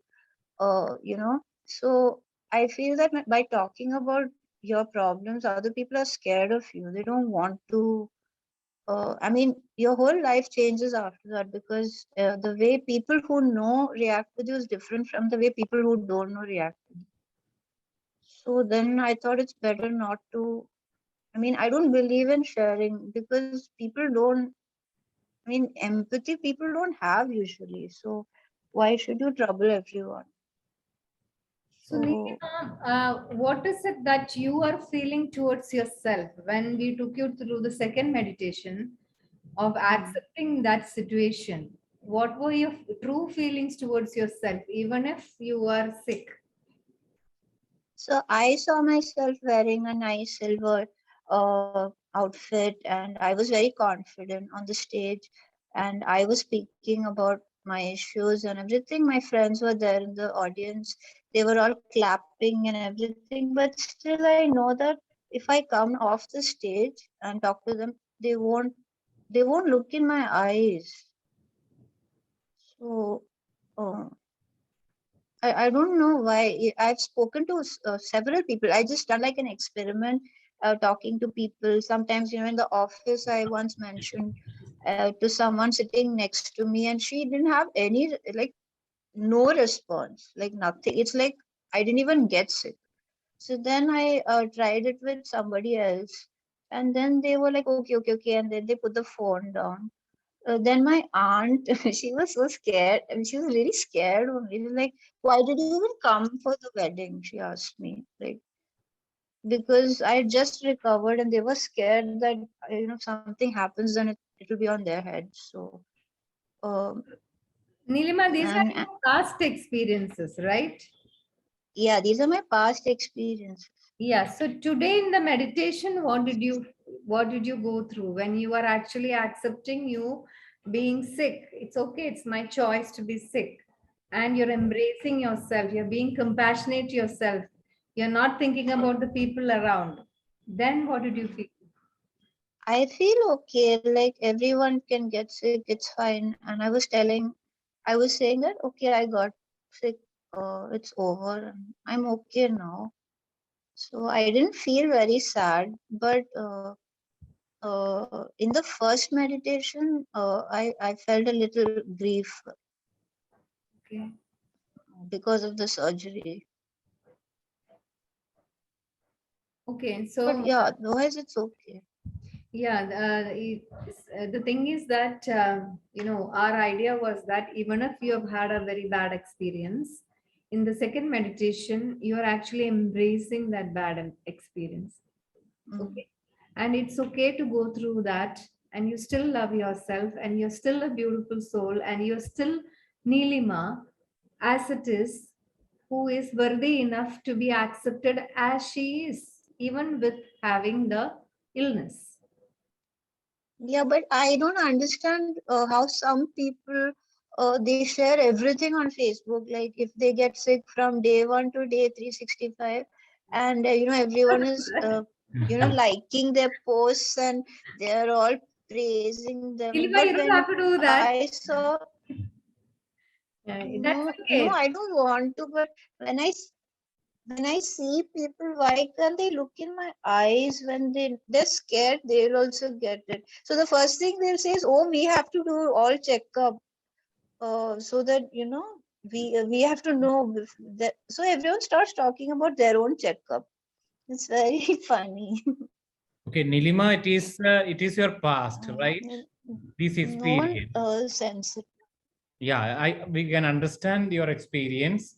Now what we need to do is we are healing that part of you. So again, in your future, you just observe what is coming to you. In the future also, again, people are scared of looking at in your eyes, or they are not attending you, then definitely we need to work little more deeper into this issue. Okay. Hello, Nilima. Yeah. Okay. Because now we are Yeah. Can you hear shifting me? our as certain aspects. Okay. So normally when we shift Yeah. something, our past never repeat. But once the shift is not happened right now, then the past can again repeat. So that only we can understand by observing what we are experiencing in the future. Okay. Okay, Nilima, how this works Yeah. is Thank that you. what is your feeling towards yourself is what others are feeling towards you. So once you change your feeling towards yourself, things are going to change for you. That's why we have put this meditation like this. Do you get that? Yeah. Okay. Okay, so slowly, you can actually change this experience. Okay. So be open to it. We still have two more.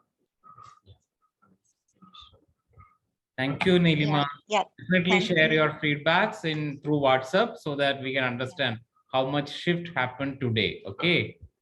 Okay. Thank you for sharing. Yes, Surabhi. Hey, hi Priya and hi Rupesh. So in my first meditation, I completely fell asleep. So nothing, I don't remember anything. But in the second meditation, it is the same old pattern. Like I was very badly treated. I mean, really exploited and abused by my husband and in-laws when I got married. But after a few years, I gained confidence. I started fighting back, and now they can't say anything. Now, they're all quiet. But I still, somewhere in my mind, I keep blaming them. I also keep blaming my mother because, I feel that she was responsible for, the way she brought me up. I always used to feel incomplete, less than others, and all that stuff. And she was very critical. I think that pattern is not going. Also, like, some big change in life is not happening. Like, I mean, I'm not getting a lot of time to do meditation these days, but still, I don't know where it's somewhere things are stuck. I do understand everything that I shouldn't blame and this and that and everything, all experiences we create. But I don't know, somewhere I'm not hitting the right thing.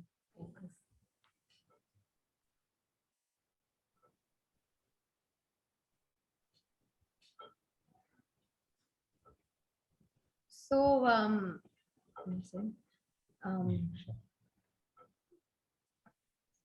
where is your actually mind focused even when you're saying, yes, you are understanding that you shouldn't blame and things like that.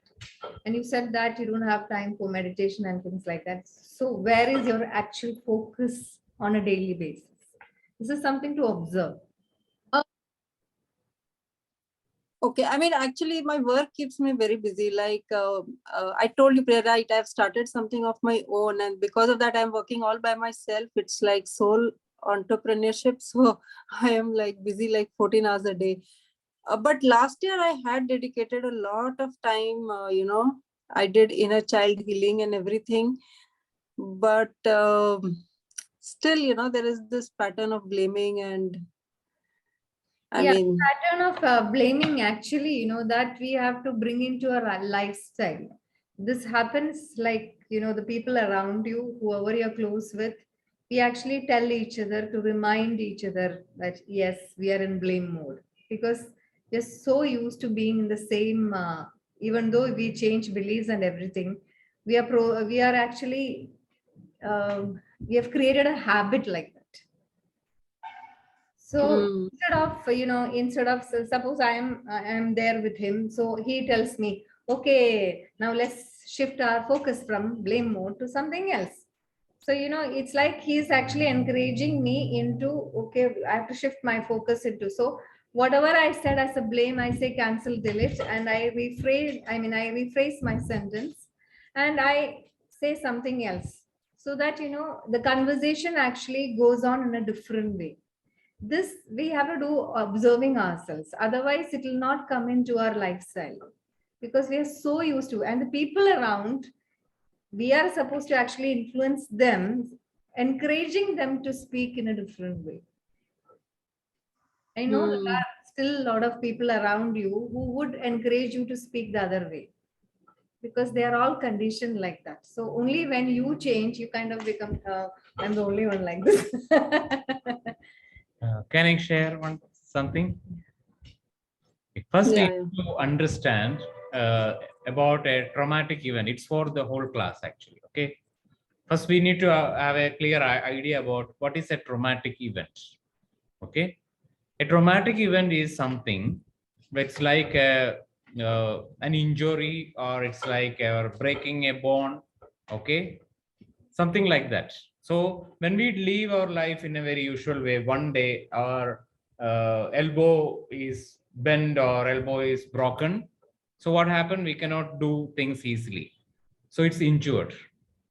Okay, we do so many healing. We for 2 or 3 weeks or 1 month, we keep on not doing anything.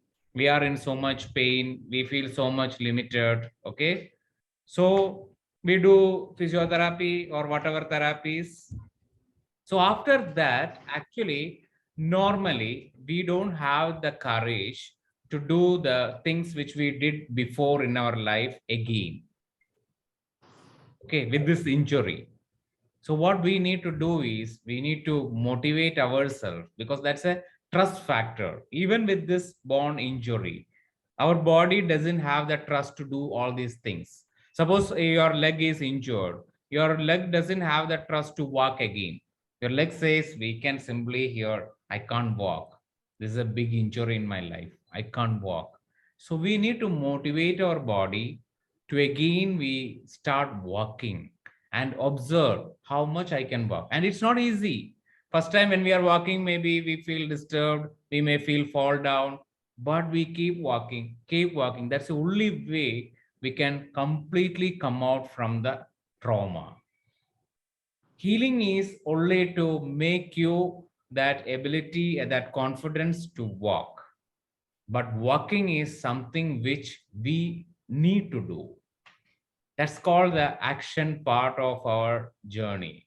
Whatever the healing we are doing, all the healing energy is within you. But unless or until we decided to step into something new, step into something, or whatever we already did, we can again we restart our work. That restarting mode is important. Then we can decide whether I can walk, whether I can jump, whether I can drive the car, whatever the next explorations you can explore.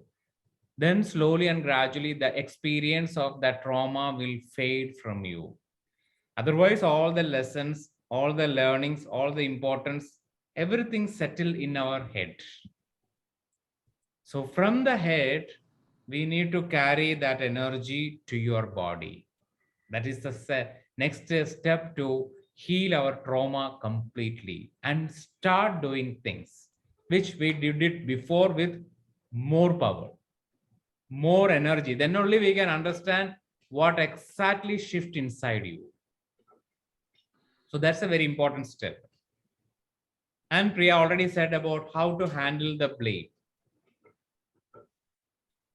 Rather than being guilty or being complained to our own blame, we consciously, with awareness, we can shift it.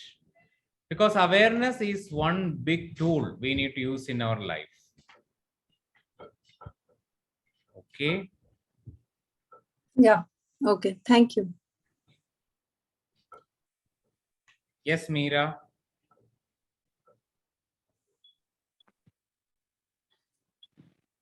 That's it. My whole body is burning like anything. Like uh, exactly, I feel like when I'm in a mode where I know I have done something really wrong, and the people around me are going to chop me. You know, with all the questions, and I have to be in the guilty zone, and I know that it has gone from my hands. Just like that, I'm feeling my whole body even after the meditation. Mm, body wise, this is what I'm feeling. I haven't come out from that zone. So this is the first thing. And second thing is that whenever, especially the elder one, Abhi, he comes after school without having any class notes, I feel like how I'm going to teach him, how I'm going to help him. I have no idea how to do that. And this kind of exhaustion comes when I try to teach him. So today in the meditation, when I went there, I could see that I was exactly the same during my school days. So school days means even after marriage, I used to had day of the You exam. are stuck. Yeah. Yeah. Now. So I used to had nightmares where exams previous day, I don't have any notes. How I'm going to study, learn, and pass the exam. That kind of palpitation and exhaustion used to come in the dreams.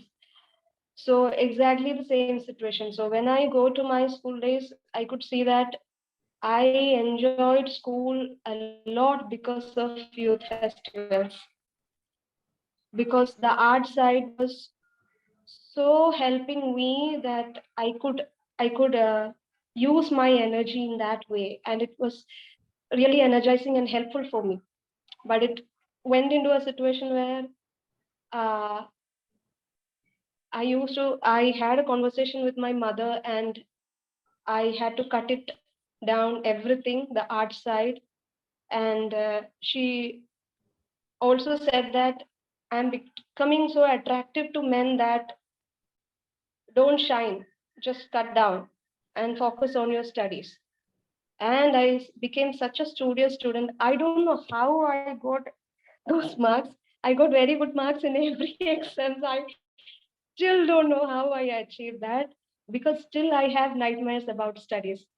So then I could see my college days where I was completely shut down from my art side, that how I attracted a sexual exploitation just because now I can see, because all the energy was suppressed inside, only the studious side was there, which I was not enjoying. So the enjoying part was so important. However way we are using our energy, however way we are channeling the energy, I was channeling the energy to the studies, but I was not at all enjoying it. So that guilt was there. I could see that. And when I went into meditation, picking all the candles and everything, nothing was working out. But at the last of that session, what I could see was that with my kid, what I could see was that there is a slight line between focusing and putting effort into the whole studies and the other side, like focusing but enjoying it, kind of a dance, kind of kind of kind of a meditation where I'm just flowing with him. He's also flowing with that, not focusing on the result or anything, just trusting the process and doing it. I still don't know what it is about, but just trusting the process and going along with it. But then in the last meditation, what I could see was that the question still remains is that I was trying to, comparing his experience with my experience, where I was channeling my energy either into studies or into arts. But I cannot see he is neither channeling his energy into studies nor into arts. So what this guy is going to do, this kind of exhaustion is there inside me, this kind of terror is inside me, that something will happen to him, like what happened to me, like this sexual exploitation or the exploitation, and the adults in my life telling me that this is good for you, what happened to you was for your good, it was essential for you, that I could not take it. So what the society is saying, this is good, this is bad, I cannot take it. And one thing is that, another thing is what this guy is doing. How should I help him? That kind of fear is coming from this part of me, that I could see. But still this shock is so much alive in my body wise. That's what I'm getting the message. Yeah. Actually, in the first Even I didn't share. I didn't feel I will talk this much. I don't know, because it wasn't clear for me. One more thing I could see was that writing helps us to ground and focus, which I didn't want to do at that time because I was floating and enjoying life at that time. That's the exact thing that I see in him also. So one way I can see that it is helping us to ground in a beautiful way into this reality, putting our wisdom into this reality to root. But is there any other way? Is this the only way to do that? I mean, in putting in one word, I can't accept education system. Okay. Yeah, sir. You already shared one thing in the first meditation. When you go deeper and deeper, and at the end you understand, you reach to that positive aspect of, because you mentioned about teaching your child and tiring, right? Yeah. You reach to that state to trust the flow of life. Yes. So that's one of the greatest message for you. Trust that flow of life. So that's why you are creating everything to understand the flow of life and how much you can trust it. And keep on, you are experimenting with this. So then only we can understand, because today is the day, Krishna, the one of the most the statement which I always love is, whatever happen is good. Whatever is happening now in the present is also good. Whatever will happen in the future is also going to be good, because we are creating. So we need to leave certain words from our own energy system is exploitation, taking advantage, because the truth is certain experience, that experience only help us to grow. Yeah, your son may be experimenting something new, something unknown. We don't know. Sometimes more. we need to be in a floating state. Sometimes we need to be in a grounded state. Both states are good. If you want to go from one place to another in a flight, we cannot go by grounding, right? It need to take off, but at the same time, it need to come down. That's an important actually. We need to go up, we need to go down. Only in up for the whole period, we miss something. That's why we need to come down, because this is the plane to experience the ground. So more you allow yourself to travel through your polarity, travel through your duality, then we understand, which is beyond right and wrong. One thing, sir. Yeah. I also saw in that candle room, I also saw Buddha's begging bowl. And I could see with that somehow it helps him to communicate to others, to his friends, to their families, because every day he needs to, even we have to call them and ask notes from them so that he can complete his notes. So that begging bowl was there. And each day I'm getting easier with that bowl. I'm getting used to that bowl and making it a part of a fun. Yes. Okay. Thank you. So actually we deal two pillars. Actually, one is courage in this meditation, courage to share ourselves. Another is compassion. Compassion means, first, whenever we talk about compassion, normally people share that compassion to others first. But the truth is compassion to yourself first. Because whenever the situation we feel somebody taken advantage of you, when we look deep inside, you understand that you are not compassionate to yourself at that time. So it's a message, that compassion to yourself. Because we always lose this focus. For example, when I value someone, that time I'm not valuing me. So what happened? Backfire happened. So when I'm valuing me, I'm not valuing others. So this is balancing, means both the inner and outer. So everything start from the inner, then only outer. Everything. When we are not happy, we cannot make anybody happy. When our goal is to make somebody happy, first, then we suffer. First, our aim is to make ourselves happy. So everything starts from us. Is not a selfish journey. That's a true selfless journey. Everything we want to make others do things is a selfish journey, because there is something, some advantage is there, either to hide our past or make our past right, or something is there. So understand that compassion means learn to be kind to oneself. Be kind to yourself. Then only we can understand all the things we taken has some purpose.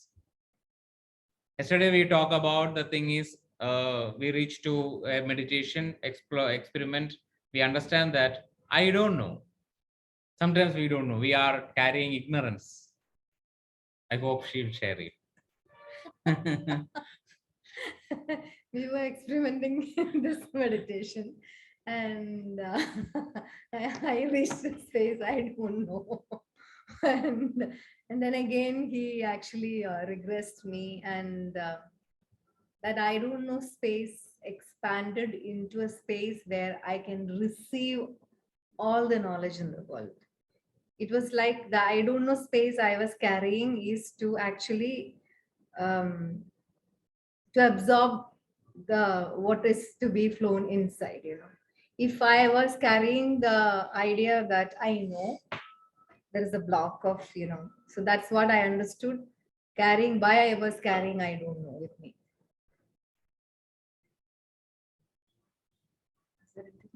No.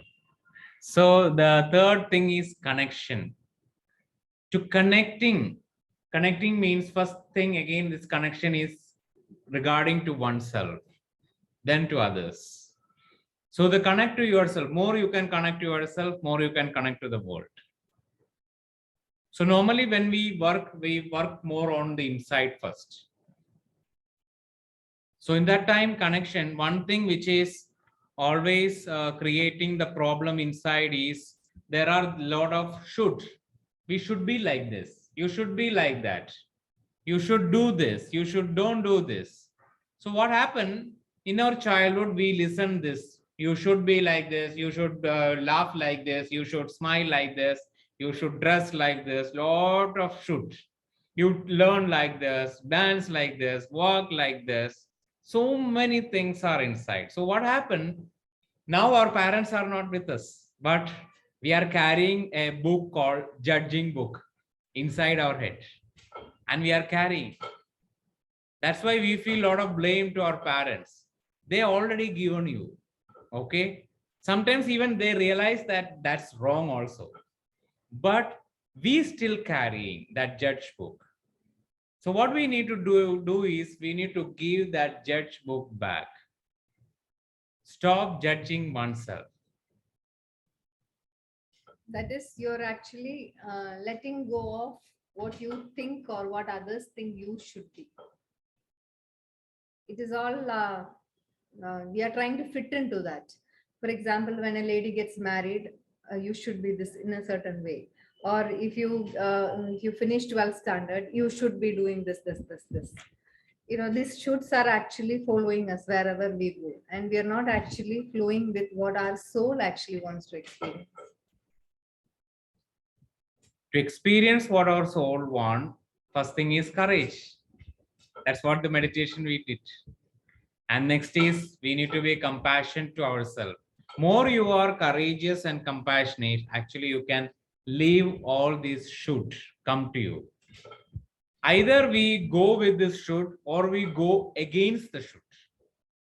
Both are a familiar zone.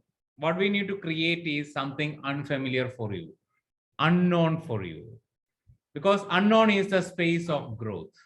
Recently, I watched a movie star who is sharing about an experience about a movie where he got the opportunity to act like a thief. That is the moment he enjoyed anything, because he has no idea about how to rob something. He's in such a unknown state. So already there are unknown state existing in our life. Once we are ready to jump into that unknown state, it is so easy and fun for us. But what happened? Our mind want to be safe. So we collect all the information to be safe. Even we want to travel from one place to another place, we book the hotel, we ticket booking, everything, and cab, everything. Even we decided whom to meet, whom not to meet. Then where is fun?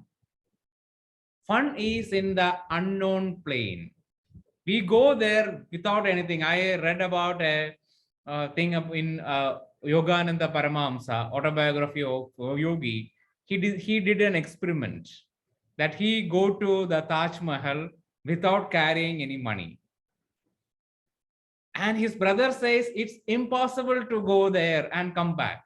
Without money, he go to the Taj Mahal, visit there. Even without money, he enter inside. How everything, when you read that book, you understand. So whatever others says is impossible is possible. I go different places without carrying a single money also. I experience this. Even with some other aspects, because I experience how much connection, how the love is flowing. So we can experiment. This life is to experiment. Life is not to be stuck with any of the knowledge already pouring to our head. We keep experiment. We keep, when someone saying this is wrong, we experiment. Not to be arrogant to that. Experiment and understand. When you understand that, okay, that's wrong. Fine, I understand it. Okay. Then we grow. Okay, you are walking on the top of a building is wrong. Okay, definitely you enter in walk. What is the big deal can happen? Maybe we die, that's it. Then next life, better luck, next life we can come and again, or otherwise we may enter into a coma stage, but still in the coma stage we are happy that I explore what I want to explore. But this is the only life we feel like that I am here to experiment. Actually, when you are stepping into any experiments, we should have the confidence that there is some guiding factor in our life. There is always a guiding force in our life, which is in our own intuition itself. So if we are connected to that, it is easy to flow into that and experiment anything. Because we normally see in our life, when I came to Kerala, it's a little bit more over here. It is like you try to make everything safe. Everything's safe. And I'm staying with my parents right now. Like wherever I go, they're like, "Oh, you want somebody coming with you? You want to do that? You have booked this. You have, they make sure that everything is done properly so that I am safe." But that's not what I want to experience. So, when we step into adventure, we actually trust the existence and step into it. And you know that you are safe. You don't have to create coma. So the next pillar, the connection pillar, actually you can experience by slowly understand what are the should. So keep on chopping that should you are holding on to. You should be like this. Okay, where for example, you are a singer, you should sing like this. You can experiment. When you are a teacher, you teach like this. You can experiment. When you have certain illness and you only eat these things, no, you can experiment. Yeah, this class itself, these classes you all attend is an experiment. Suddenly out of nowhere, he'll say, "Okay, next meditation you are doing." And I'm like, "Oh God." Next process is yours. He just simply says, So it's like that, you just jump into it. Sometimes something will flow and, it is there. It is guided. Always it is there. Nothing has ever gone wrong. Okay. The fourth pillar is vulnerability. This is the statement which really amazing for us, because what makes you vulnerable, that makes you beautiful. So what we are learned is hide our vulnerability, leave our vulnerability. So what others are telling you, don't be beautiful. Maybe they are jealous at you because you are so beautiful. So understand what is our vulnerable part. It's not the color, it's not the fair, it's not the body, it's not the 6-pack or 7-pack. It is what is vulnerable is make you beautiful. So next meditation is to understand, because normally when we, whatever is vulnerable for you, you deny it, you reject it, you resist it. And what happened, the more you resist it, more we become unworthy, more we become fearful, because we don't want others to see you are vulnerable. Vulnerable is something which any type of attack can enter. Any type of hurt can come to you. You may be hurt when you are vulnerable, because that's a very soft part of you. Sometimes when you say that my weakness, this is my weakness, that's your real power inside you. So today, now meditation is to understand what is the power of the weakness which you are seeing in you. So that's why today this is magnifying. We are going to magnifying this. How we are magnify? We go to the depth of it. Suppose you are seeing my weakness is craving to food, okay, or craving to something beautiful. I'm so craving. So you deeply observe. You can understand what is the potential inside that craving. What's that craving is for you. So each one of us has some sort of, not vulnerable doesn't mean the one aspect. A lot of things are there. Maybe we already deal so many things, but now you need to find still what you feel is a weakness for you.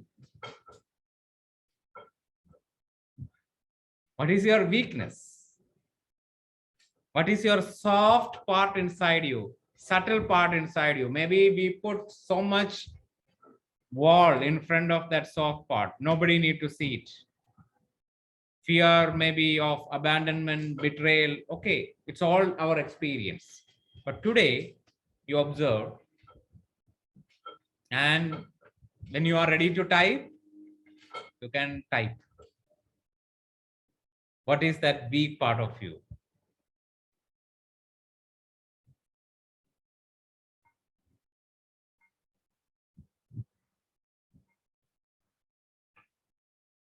My truth. Okay, yeah.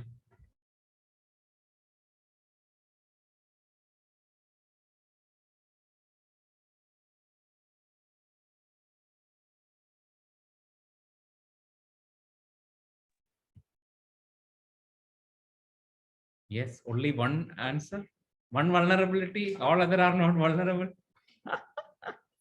Difficult to expose your vulnerability. Can I say that out loud? Because I don't know what word to find it. Yeah. Okay. Like, if someone tells me their story and they're feeling a lot of pain and like they're suffering or they're sad, like I'll do anything to like make them feel better. But like, I'll forget, that I also have to look after myself. That is not there. But I don't know what word to give it.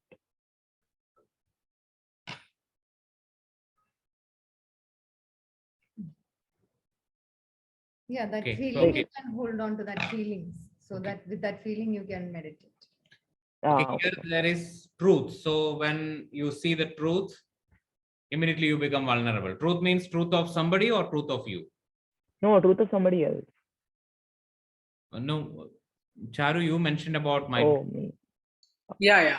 To express my truth, what I feel genuinely about.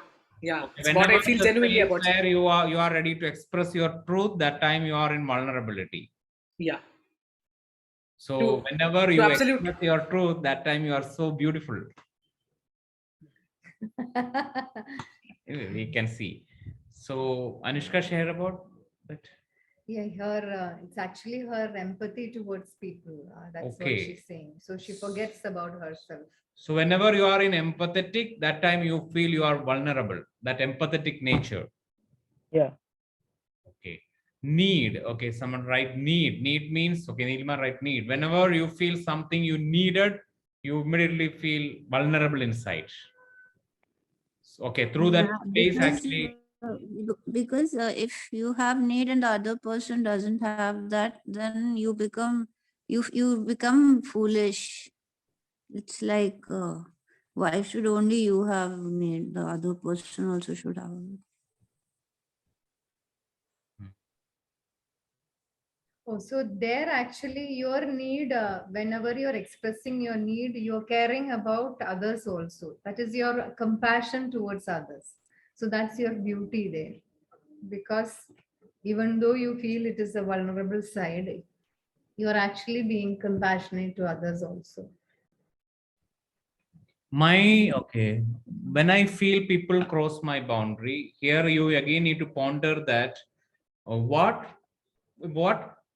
in what softness when you are, that time actually they are crossing your boundary. That's a weakness for you. That's a space where they are crossing. My need to be seen as a good person. Okay, is a vulnerability. I need to be seen as I want to be loved honestly. Okay. Playfulness. So I want to be loved honestly, treated as a woman with care. Means actually the time you really want the love and feel that they need to respect your femininity. Okay. Okay. Playfulness, need to speak my side of the story. Okay. My side of the story. Okay. While standing for myself, emotional. Standing means, okay, again, it's standing for expressing yourself. Expressing, it can be your opinion. Need for appreciation. Okay. Whenever you need appreciation, you become vulnerable. Okay. Let's start.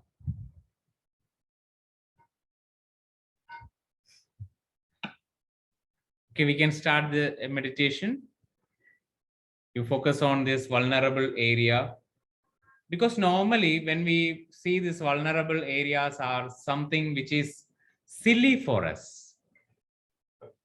That's the reason we are getting backfire is happening in our life. We see it as silly. For example, when we already talk about ignorance, I don't know anything. We feel like we become so silly in that space. If people who know everything, they are something great. Whenever I am in a space where I don't know anything, I'm so silly. So when we express our truth also, we feel my truth is so silly. That's why there is something. So we always consider it as silly inside. That's why we are not ready to express that part of us. Consider our playfulness as something so silly. So what we say, so mean, so small, very small thing. If a person starts sharing their story, they feel I'm so small, because in that story I am sharing about my emotions, my feelings, my view. Okay, maybe if somebody, for example, if somebody is not looking at me and smiling, I'm saying that yesterday that person is not smiling at me, I feel so sad. Okay, suppose when I am sharing this with in front of you, you all feel, why this person meditating spiritual, that person is not smiling and this guy is sad. What is the big deal? Maybe if I feel inside like that, I can't express it. Okay, that's called our real vulnerability is rejected, denied. If I want appreciation and I'm feeling like, oh, I'm so silly to get this appreciation, I'm not that much good enough to get the appreciation or whatever. I observe people who are extremely happy and fun loving, laughing so much, living totally in the present, and I wonder how fortunate they are. And that comparison is my weakness. That's a weakness because you are not allowing that part of you to share with the world. That part, you also ask that part. That's why we feel disturbed. That's why we feel that's a fortunate to them. Actually, that part is within you, that loving, laughing. When we want to laugh, we laugh like, ha ha ha. We are ready to laugh. We are ready to jump. We are ready to dance. Actually, every part, everyone who has shared is all within each one of us. We just don't actually look at it, perceive it, or see it at some point of time. Trusting nature. That means blind trust. Is that what you mean, Reshma? Yes, I quickly trust people. And then some people are not worth the trust. I realize much later.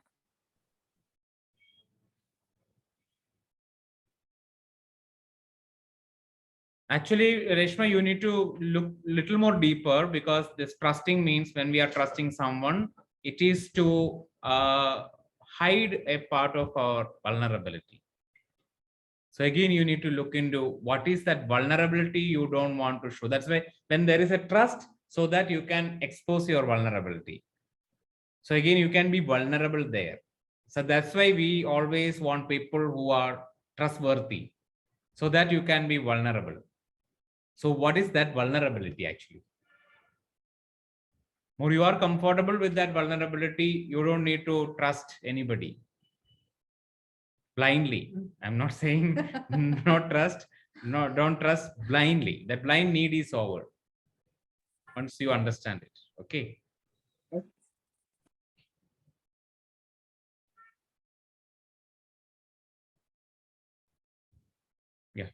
Start.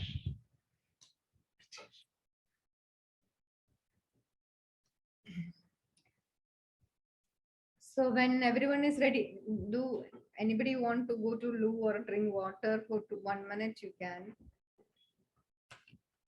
Is anybody going? Otherwise, we'll just continue.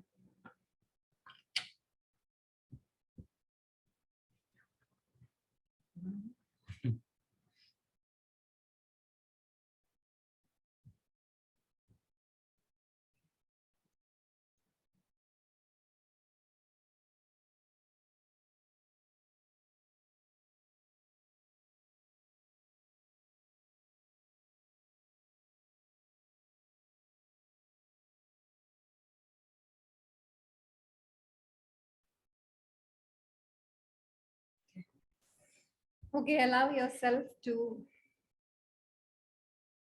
sit comfortably with your backbone straight.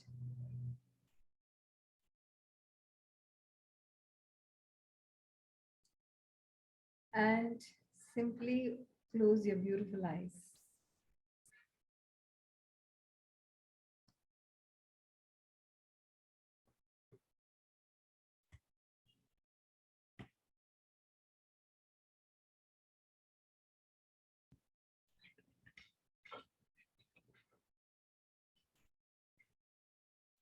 Simply observe your body, observe any feelings,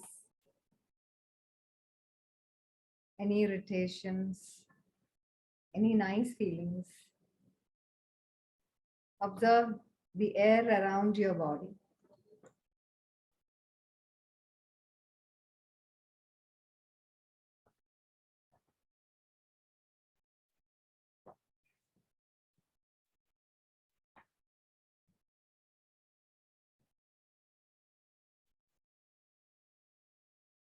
Now slowly be with your breath. And as you're flowing with your breath, just know that this flow is actually leading you into your inner self, your authentic self. So with this awareness, be with your breath. Observe your breath that is going in and coming out.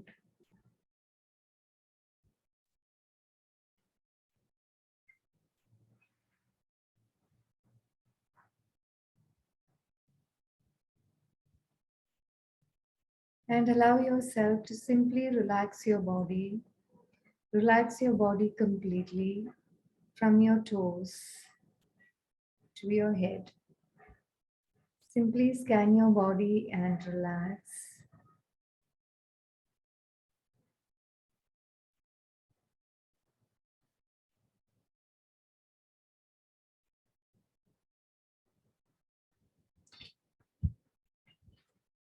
Notice the journey of relaxation unfolding within you.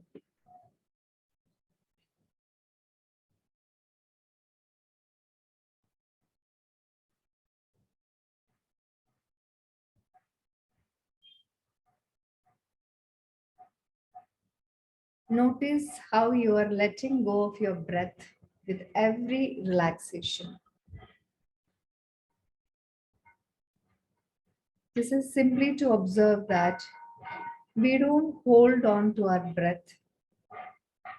We actually release our breath. Similarly, we don't have to hold on to many things in our life. We can let go of all that is shrinking you, limiting you, or all that is not you. So allow yourself to simply observe all the shoulds, all the conditionings your parents or society has given you, just simply leading you. With every breath you're releasing all those ideas, all those beliefs. and simply relaxing into your own being.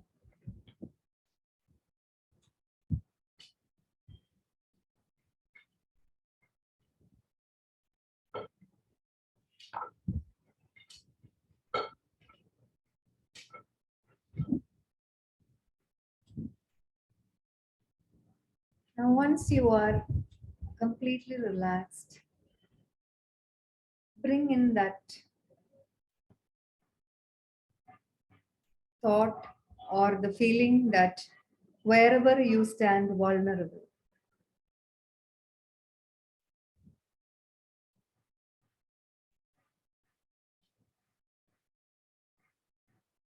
if you were to see that vulnerability in your body, where would you see it?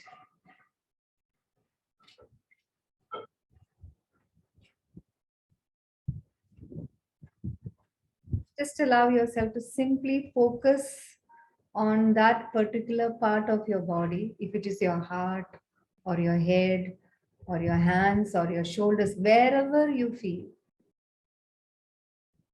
Just place it there and zoom your focus into that area.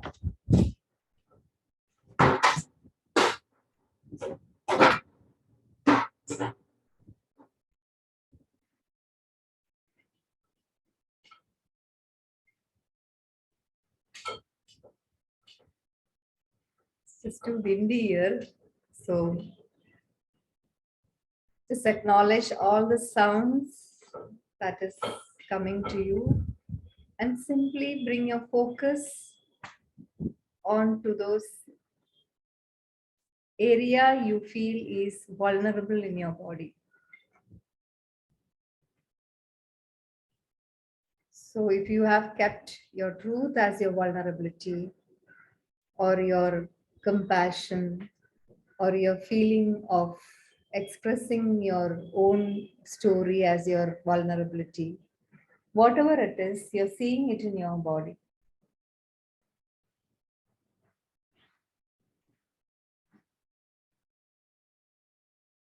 Now, once you see that as part of your body, simply allow yourself to zoom into it. Zoom into it.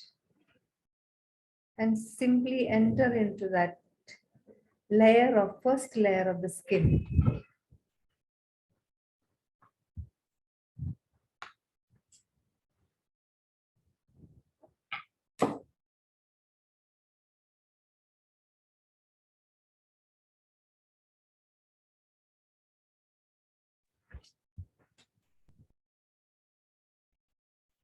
Zoom into the skin and allow yourself to enter that layers of the skin, going deeper into the blood vessels, cells, white blood cells, red blood cells, going deeper and deeper into the nucleus of the blood cells, allowing yourself to go deeper and deeper into the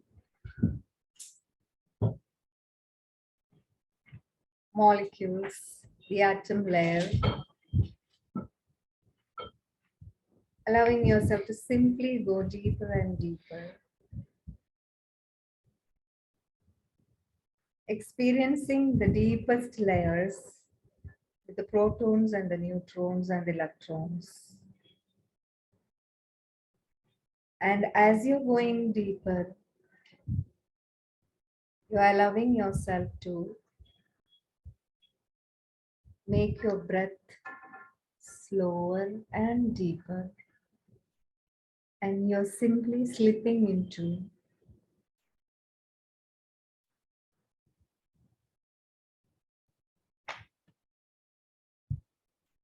the sacred space within your own being.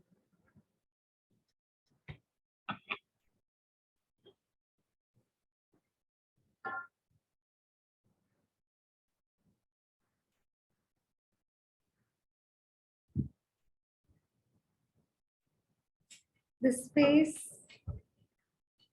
is a deeper space which is endlessly, unlimitedly going into the source, which is not part of your physical body, but it is a part of your sacred space. It belongs to you, and you are in control of what enters there.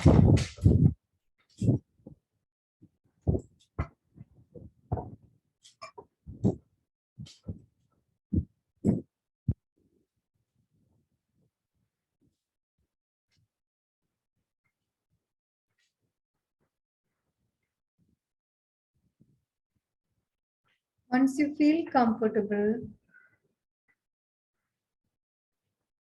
project your entire body into the space.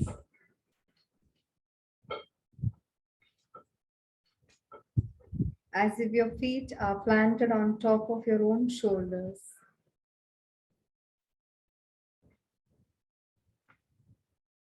Feel what it is like in the atmosphere above your head. What does the energy feel like there?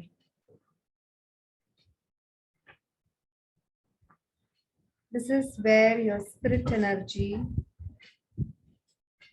and your conscious mind meet.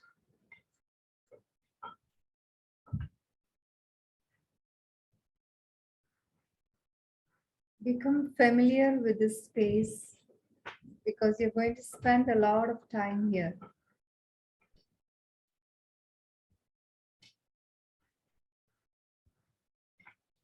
Do not allow your ego to enter by asking a lot of unnecessary questions. Just let go of all those questions and simply be there. Keep centered with your own being and explore the energy.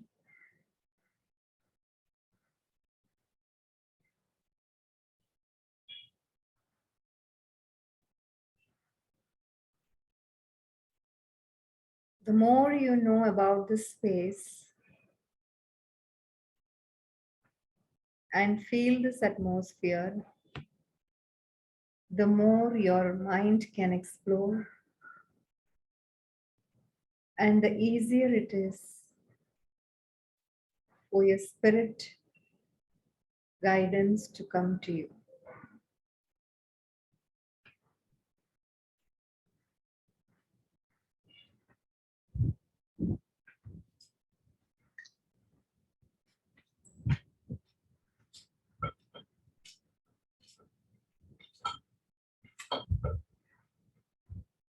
In that space, I like you to deeply, very deeply, very deeply, going to the core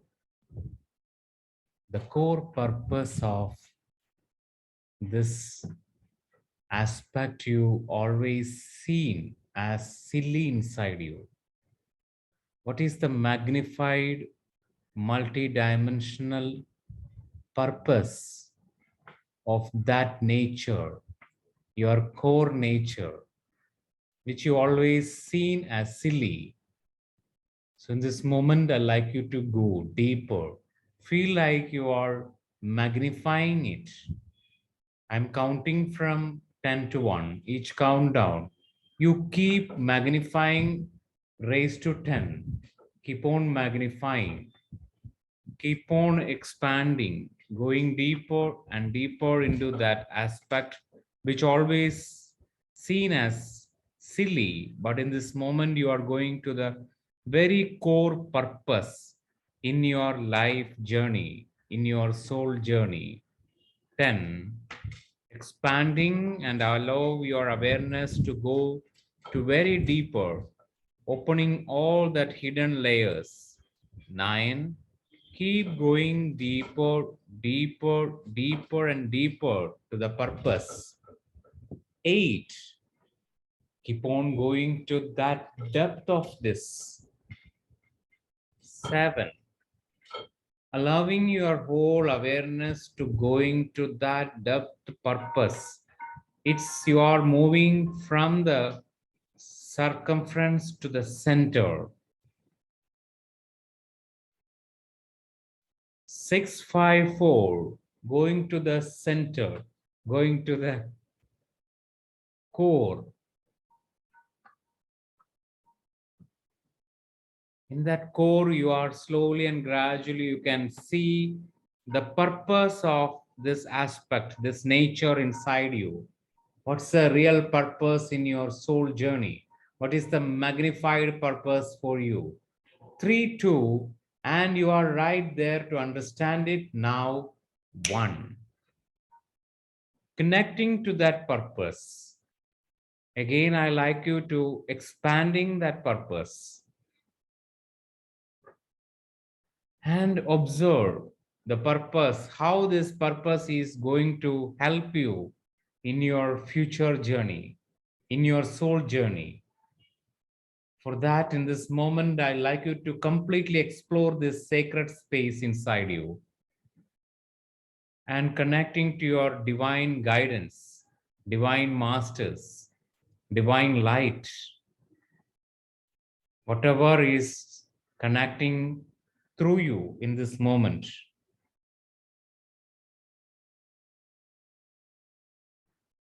To understand this purpose and how this purpose is going to help you, serve you, or expand you in your future time. Stay there and understand it.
This moment you are really knowing the very bigger purpose of your deep, vulnerable part of you right now.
In this moment, with this completely exposed state of your vulnerability, you completely exposing this vulnerability, I like you to stand in front of a very higher divine guide or master or any figure, for example, like Krishna, Buddha, Jesus, or anybody which you normally don't feel to stand with this vulnerable layer, or normally you hide in front of that personality. In this moment, I'd like you to observe, are you feeling comfortable to open this vulnerable layer and stand in front of this divine grace that feel like it's my worthiness? I am worthy to have this with me.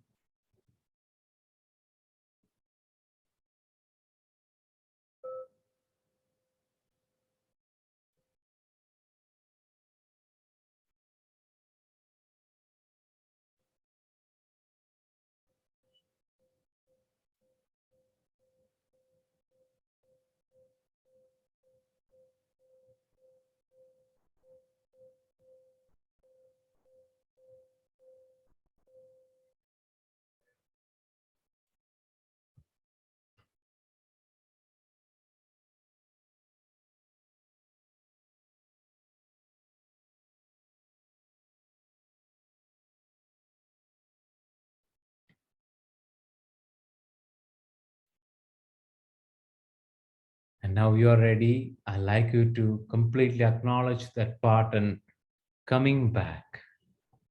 Slowly, gradually coming back.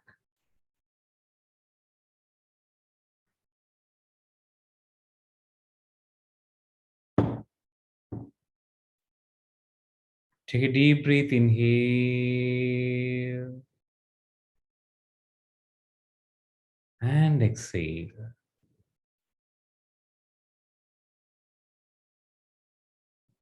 In this moment, when you are ready, I'd like you to connect your heart space. And for another 2 minutes, where you are completely focused on this heart space and chanting this Bijakshara for Krishna, you all chant together with so much playfulness inside.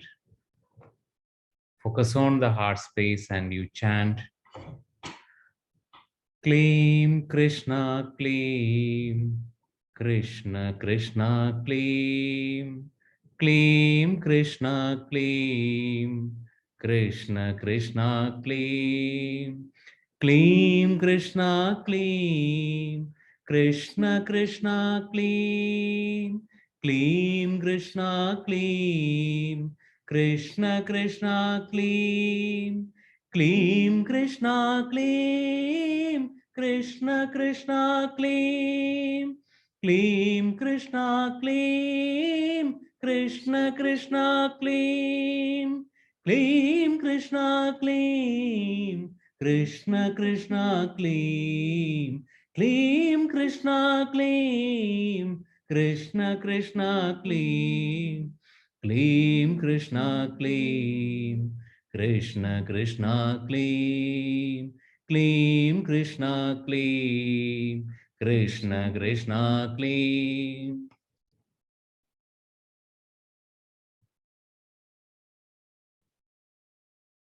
When you are ready, you can rub your palms, place it on your eyes, and open your eyes.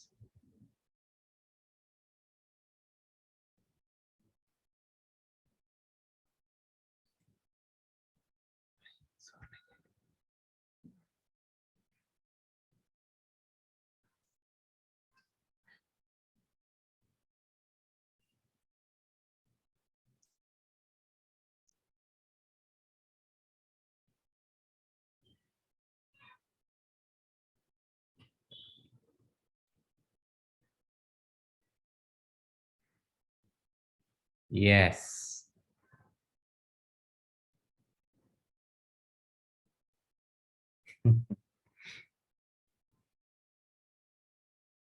So many Krishna.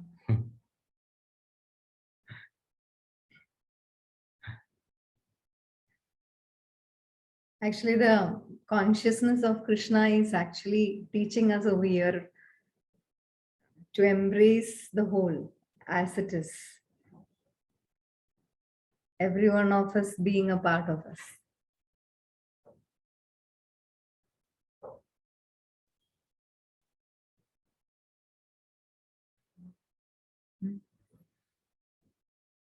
Anybody want to share? Yes. Yes, Somi. I don't have words to, I don't know what to say exactly. My body was shaking. Still, I'm not balanced. I think I'm not balanced now also. Something happened. I don't know how to explain it. It was like suddenly some energy came to my body, and I was like, I was not able to feel the body. It's not feeling the body. Suddenly I started, I was thinking I will fall down.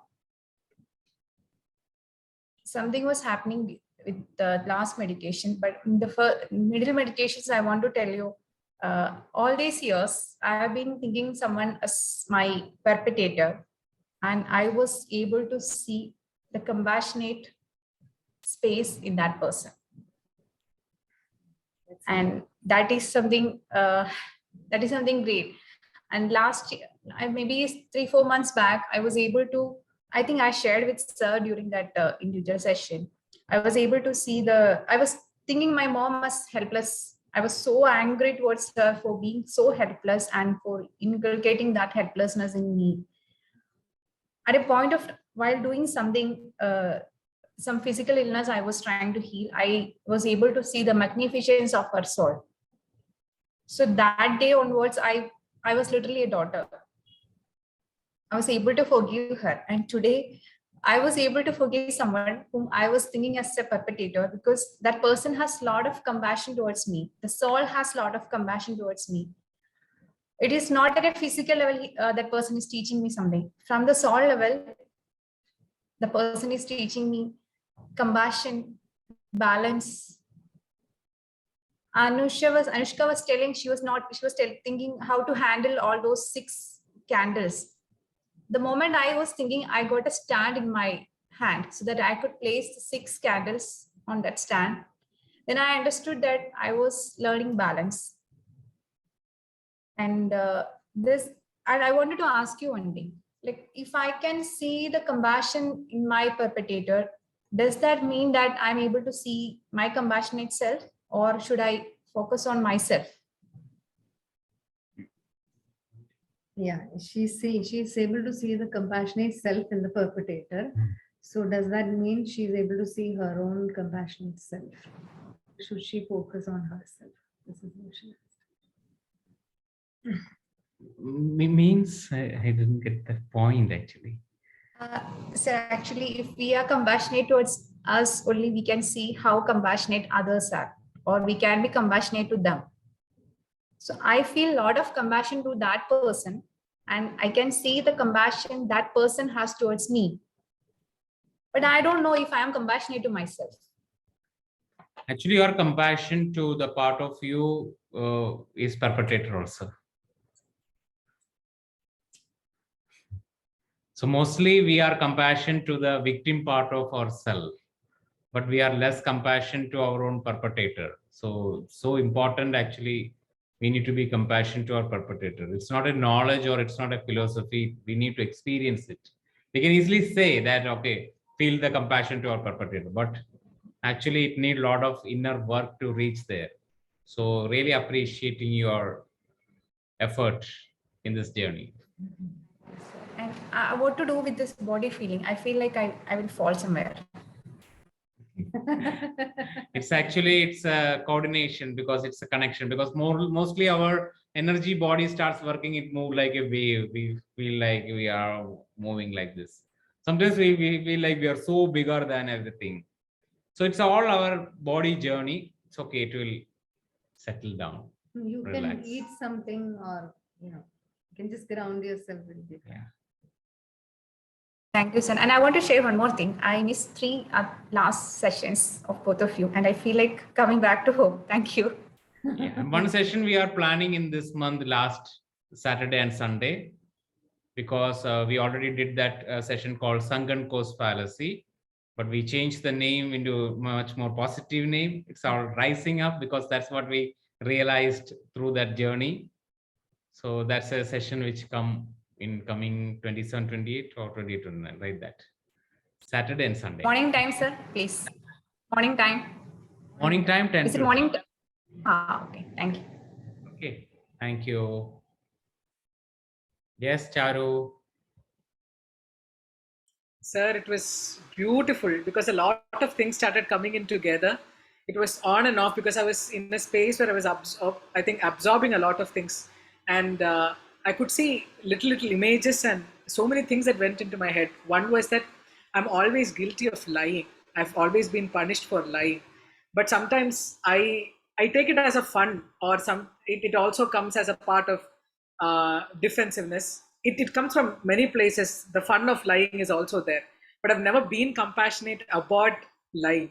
I always hold that fear or the guilt that I've lied all my life, even for the little or the smallest or the biggest things. And my family reflects me a lot in a very harsh way about the fact of lying. So it's like, honesty is the biggest thing, and this and that, and you should never lie, and lying is a punishable offense. So I've never been compassionate about my own factor of lying, that I've lied for different reasons, but it's okay. So if someone else lies or if I lie, I carry the guilt for a lifetime. The biggest guilt I have is that I lie. So if I want to do something which is very mischievous, which excites me also, sometimes you have to lie. You don't need to share everything to everyone. And it's okay to hide it at a certain point and say it when you want to say it. But I'm very guilty when I have to do that when it comes to an excited one. Krishna's energy just taught me that it's okay. That you want to experience something and you don't want to express it. It's okay. It's a part of the game. And you should know it yourself. You should accept it for yourself much more than shouting out to the world that this is what I'm going to do and this is what I did and all that. So that was one factor. I felt like there is something between me and lying as a thing, and with truth came the opposite of lying. So it was very complimentary to see that both the polarities come and stand in front of me, because the moment I have to hide my truth, I have to lie. So lying and truth come hand in hand, and I can choose what I want to do, and I have to be compassionate to both the sides and not just truth or lying. So that was very beautiful. And I couldn't see the candle in the first session, but now I saw Krishna with like a chessboard, and in the chessboard there were candles as coins. And I was like, wow, this is like a complete life in front of me, where I have the light, I have the consciousness, there are black and white sides, and all of them have candles in front of them. So it was kind of an image that explains life to me. I would love to capture that and keep in my head that the consciousness is not being on the right or the wrong side, and there is light on both the sides, that I can embrace it together. And one more factor was about compassion. And the one word I always felt is that I have to stand up for myself and not depend upon how and what others feel about what I want to do in my life. So that was the final word I heard inside my head, that stand up for yourself, you're capable of it. So why see what others think about it? So I think that picture speaks about it also. Thank you so much. Thank you. Wow. Thank you. Thank you. Yes, Meera. Thank you, Sarah and Chetri. Thank you. My voice clear? Yeah. Yeah. So first thing, whatever I felt in my body, now I understand that I was standing in front of a door where I need to jump and embrace my vulnerability. That was what I was feeling all this time in this session. That I understood. And the realization came was that it is when I feel like I have lost my playfulness, or I need to hide my playfulness, or it can make me vulnerable, and my boundary can be attacked. Highlighted. Okay. That's like a victim, and I use the word exploitations or victim, anything like that. So that is the key word in my whole life. I can see that from childhood onwards. I got a glimpse from every space how this part, this essence of me helped me. And when I don't remember the whole meditation, but when Chechi guided me deep inside, but I could see this effortless spiritual parenting through playfulness. Whoa. That's amazing. That's where you start. I know I have a lot of way to go. I still have a lot of way to explore, experiment, and then share. But then I could see that. Yeah. Thank you. That's so nice. And a lot of more to say, but nothing is coming. Okay. Actually, for the rest of the class, even when we are keeping a meditation or whatever, we are only providing the environment. You are the one who is transforming yourself. You are the one who is allowing yourself to, experience and find all that. Only your openness is helping that. We are only giving you space. That's it. So big hand. Later, when you asked us to go into the heart space and see the masters, I could see none except you, Chechi. It was only Preethi's face that was coming, and whenever I see you in my dream or like that, I know that it's a reflection of the joy inside me. So that part is also connecting along with this. Thank you. A lot of people see joy as me. That's nice to hear. Even though I have the other side also. Yeah. Mhm. Thank you. Thank you.